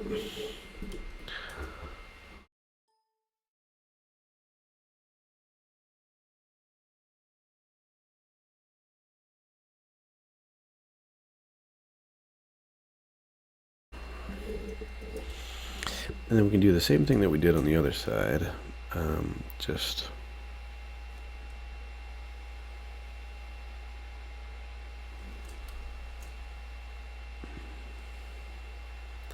be a little bit different technique because we're not going to erase it. We actually have to paint it in.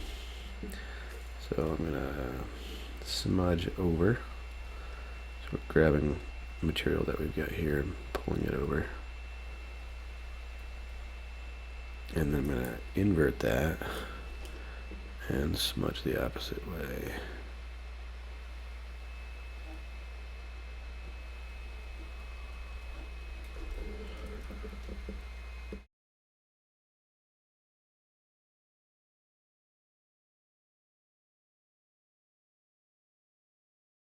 I should clean up that edge a little bit there.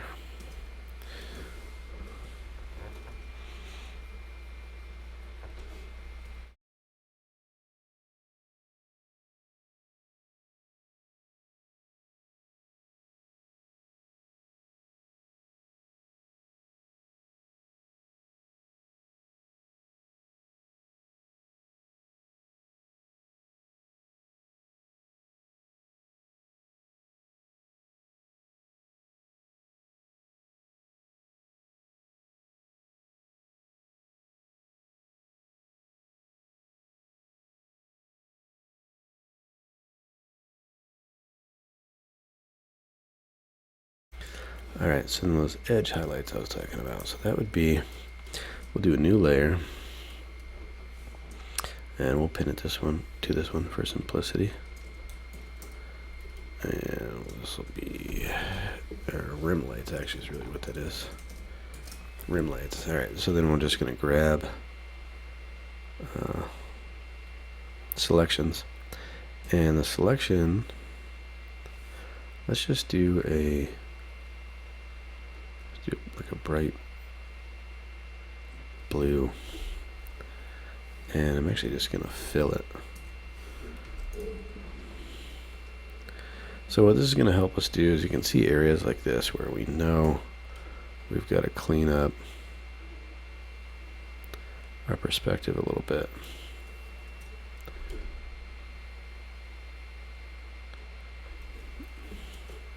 We could go through and erase all that stuff out, but instead we can grab the edge and let's do it this way and add in that rim light. That's kind of light hitting the edge of that object, and we can do that all over the place here.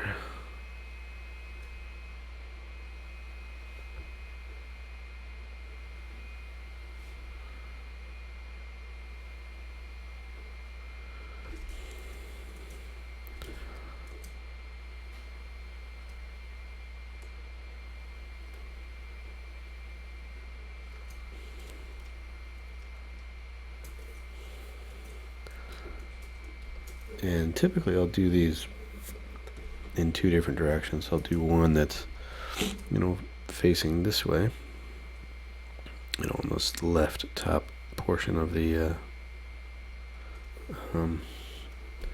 object, and then I might do another one that's going the opposite direction and do a different color.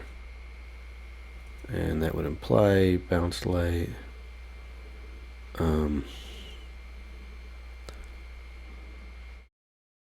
But I think it's more of a graphic thing than you can kind of cheat some things by saying, oh yeah, that's, the reason that's there is this bounced light or whatever. But honestly, most of the time you're doing it because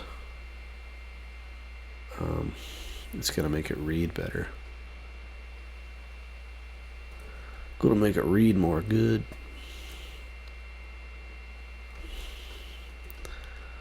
Alright.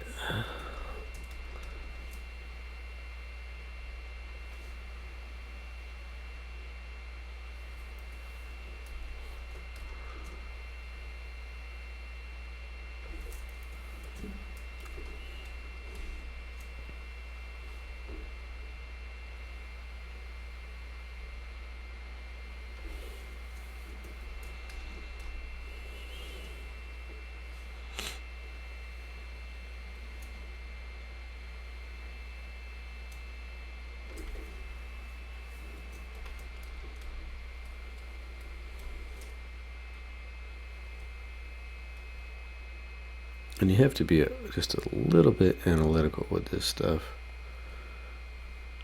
You can't. You can cheat it a bit, but you cheat it too much, and the illusion breaks.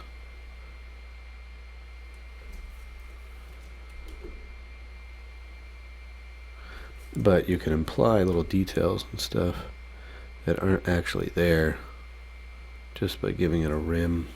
It's like, well, what is that? Rim. What is that being lit from? It's being lit from. Well, there's no detail there that we've filled in, so it's all just imagined. Your brain kind of fills that in, like, oh, there must be some kind of little object there that's catching light. So you don't actually have to like think that through and paint everything in. You can just put these little spots of light, and your mind fills in the blanks. Or rather, the viewer's mind fills in the blanks.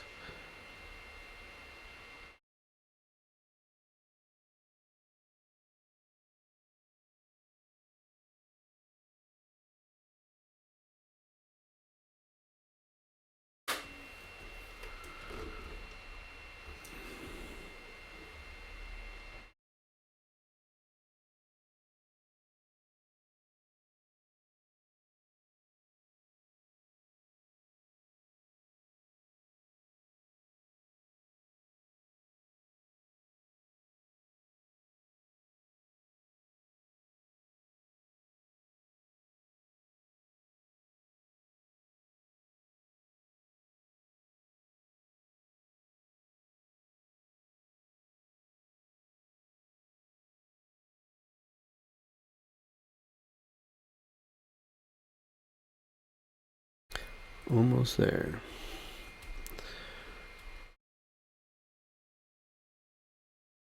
I think I'll do a couple on this guy here, because that would pick up some light.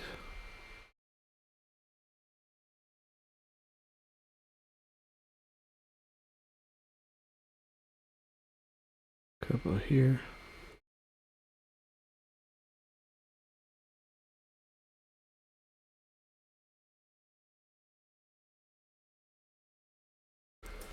And I'm debating whether or not to do this part.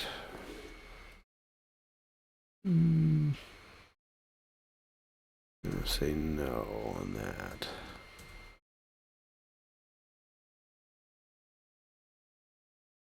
Here we go. Excuse me. So that gives us a little bit of mileage. Now we can do the opposite color, or like let's say a bounced light color on a second rim. And it's really just the same kind of graphic idea. You're just trying to differentiate which forms are in front of others by giving it an edge light.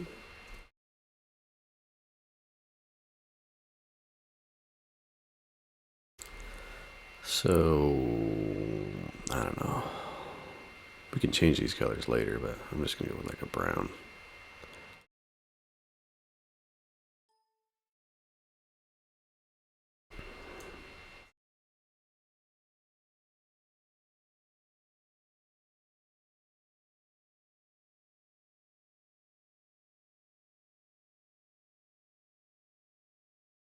Whoops.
Again, we can imply some detail that doesn't necessarily have to be there.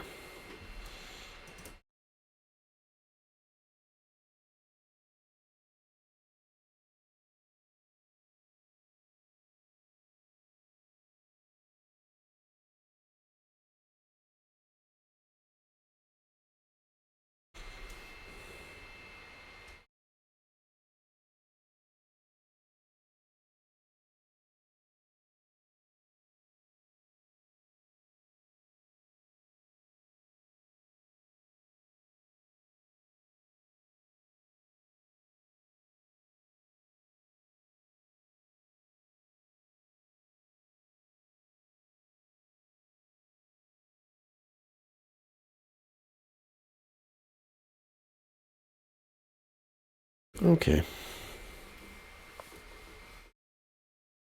And of course there's a lot of blending and stuff that can happen from here. Color balancing, all that kind of stuff. But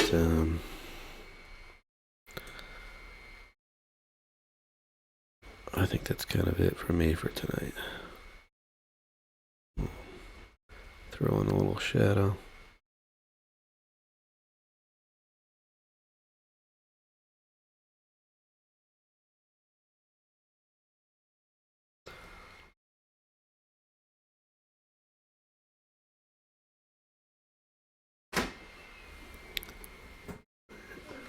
Hey, 1 second.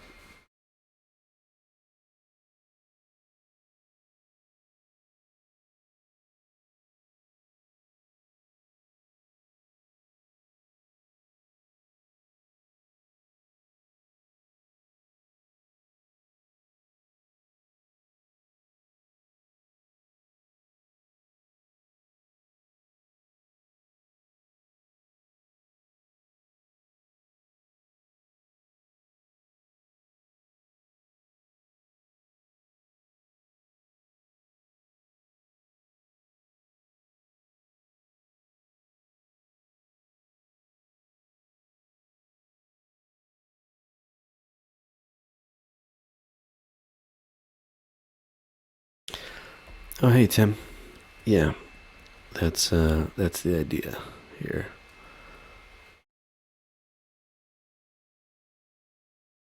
I was thinking like a Napoleon tank. I've got a couple ideas on that theme, but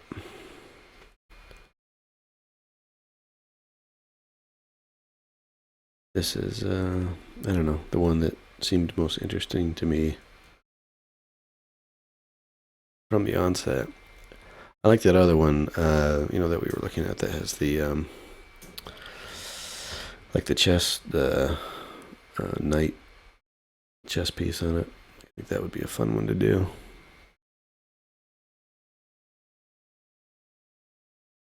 But we'll get to it one at a time.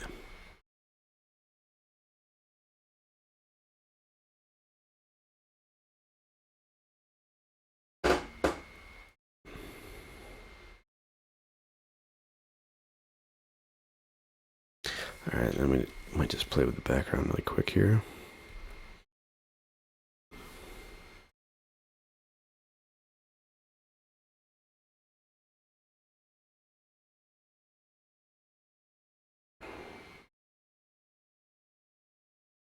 Throw some gradients in there and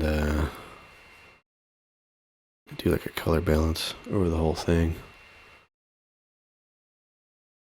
Let's see where that gets us.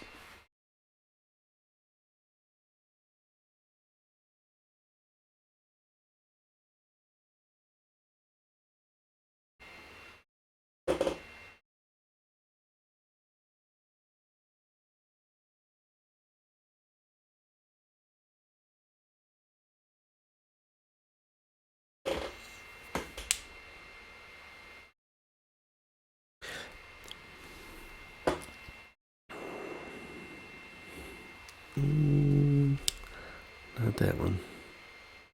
Let's do that again with maybe we'll change the blend mode. See where that gets us.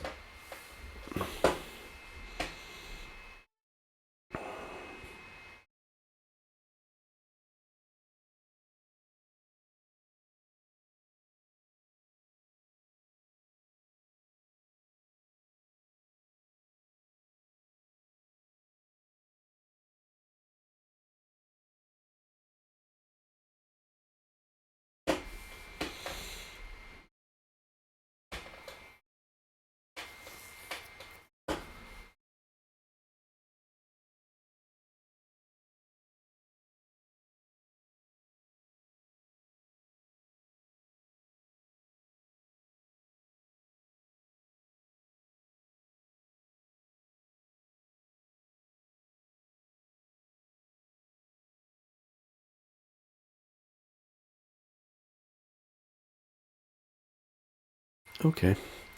All right. Now let's do color balance. Now this is going to be, unfortunately, kind of slow because there's just so much going on, and this is a pretty big, large resolution, high resolution file. So it's not going to give us really quick feedback on this color balance layer.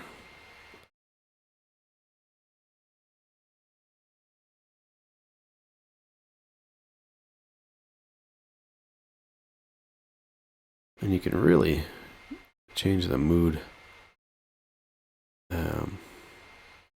with color balance for sure.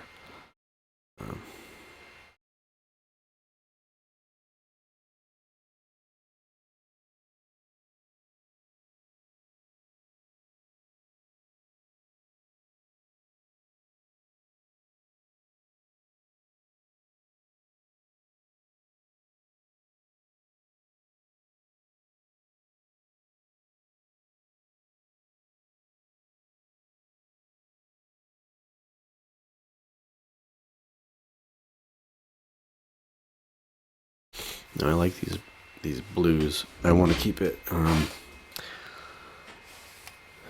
generally desaturated, greens and yellows.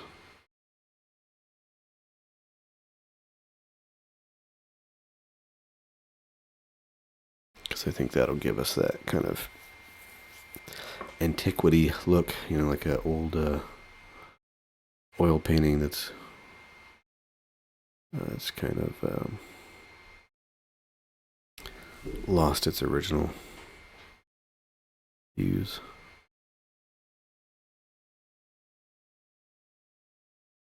It's an interesting thing, you know, like the tonalist paintings or whatever. You know, when you look at old paintings and consider, you know, it's got that kind of old, almost sepia kind of vibe, and then you realize that, oh, that was not, that wasn't the original. It's just weathered over time, you know.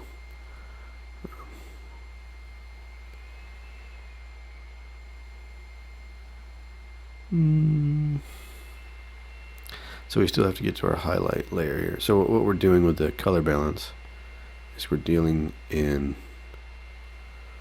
kind of the different zones. So we just did the mid-tone. Now we're finishing up the shadows. Then we're going to go to the highlights. I might try to bump the yellows and reds in the highlights.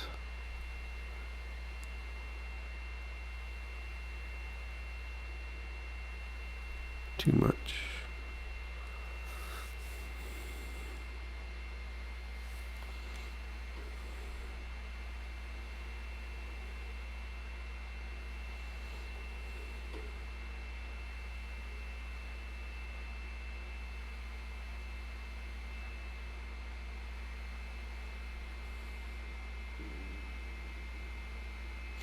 Now there's a bit of a color relationship here. Like we could, instead of going red, yellow, we could bump this over and hit our magentas instead.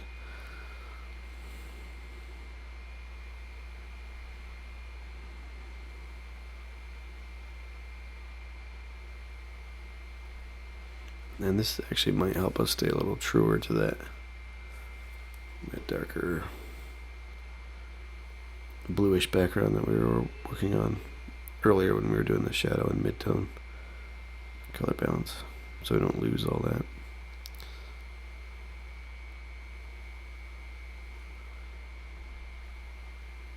Well, let me dial that back a little bit, but this is pretty much what I'm thinking. Now this here, where is that layer?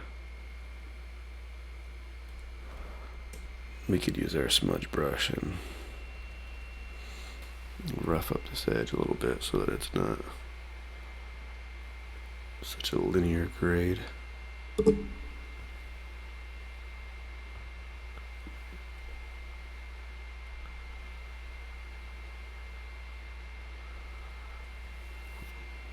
And actually, it might be kind of cool to do a little, like, I don't know, explosion there or something. Make it a more of a element of the scene.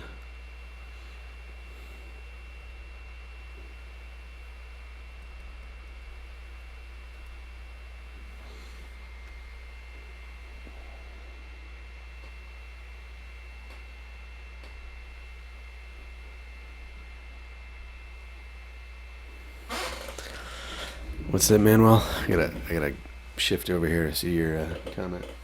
Oh yeah, posh tank.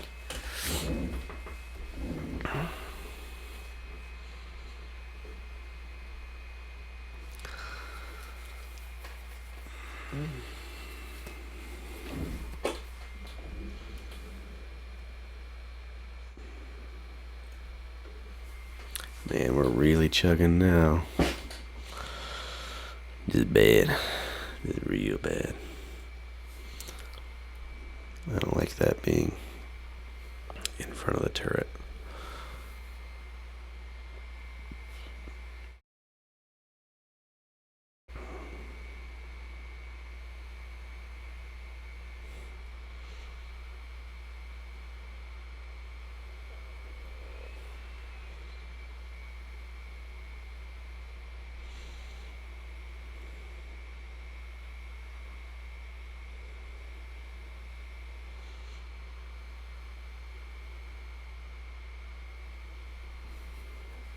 Yeah, let's turn off that color balance. That might help us work more quickly with this.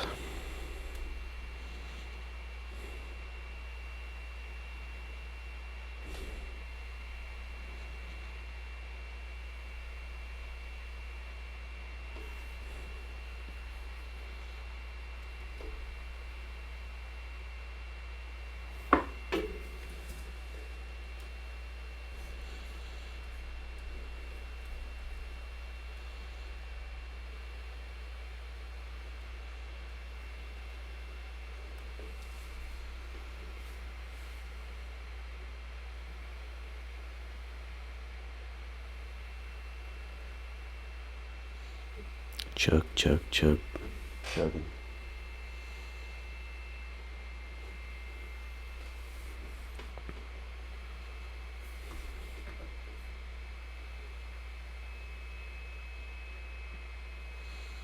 It's just about midnight, getting all my viewers bedtime. My wife already came in and told me to go to bed, so I'm on strict orders. Gotta wrap this thing up.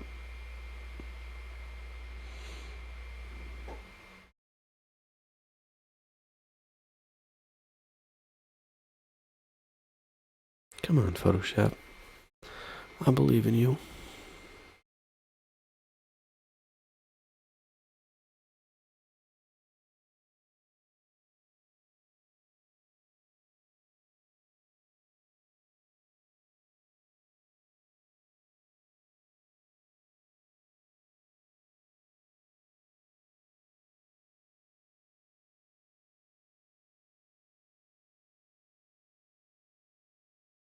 Okay, now let's go. Purge all. That might help speed things up. I keep saying that, but none of these things are true. Nothing really helps speed it up. It's just a lost cause.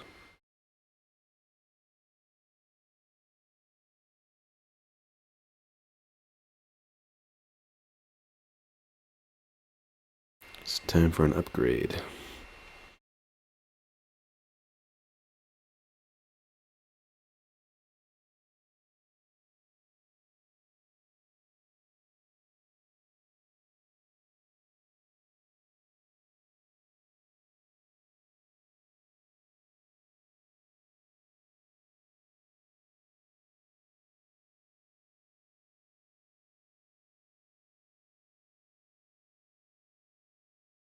Man, this is painful to do. Must be more painful to watch. maybe if we'll cheer it on, it'll catch up.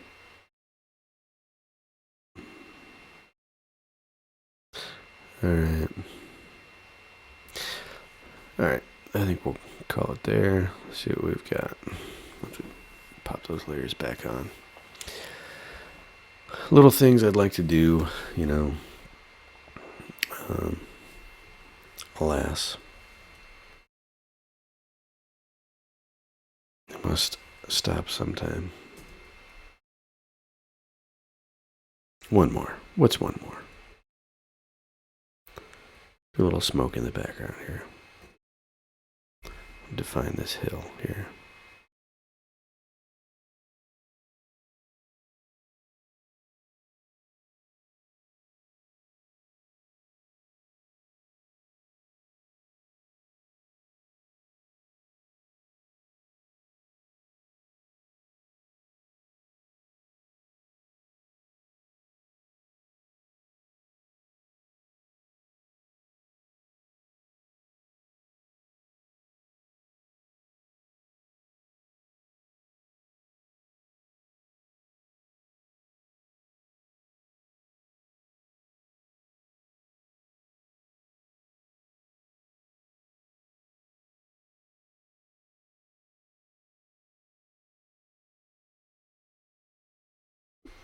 Cut that angle so that it still looks like it's going up a hill.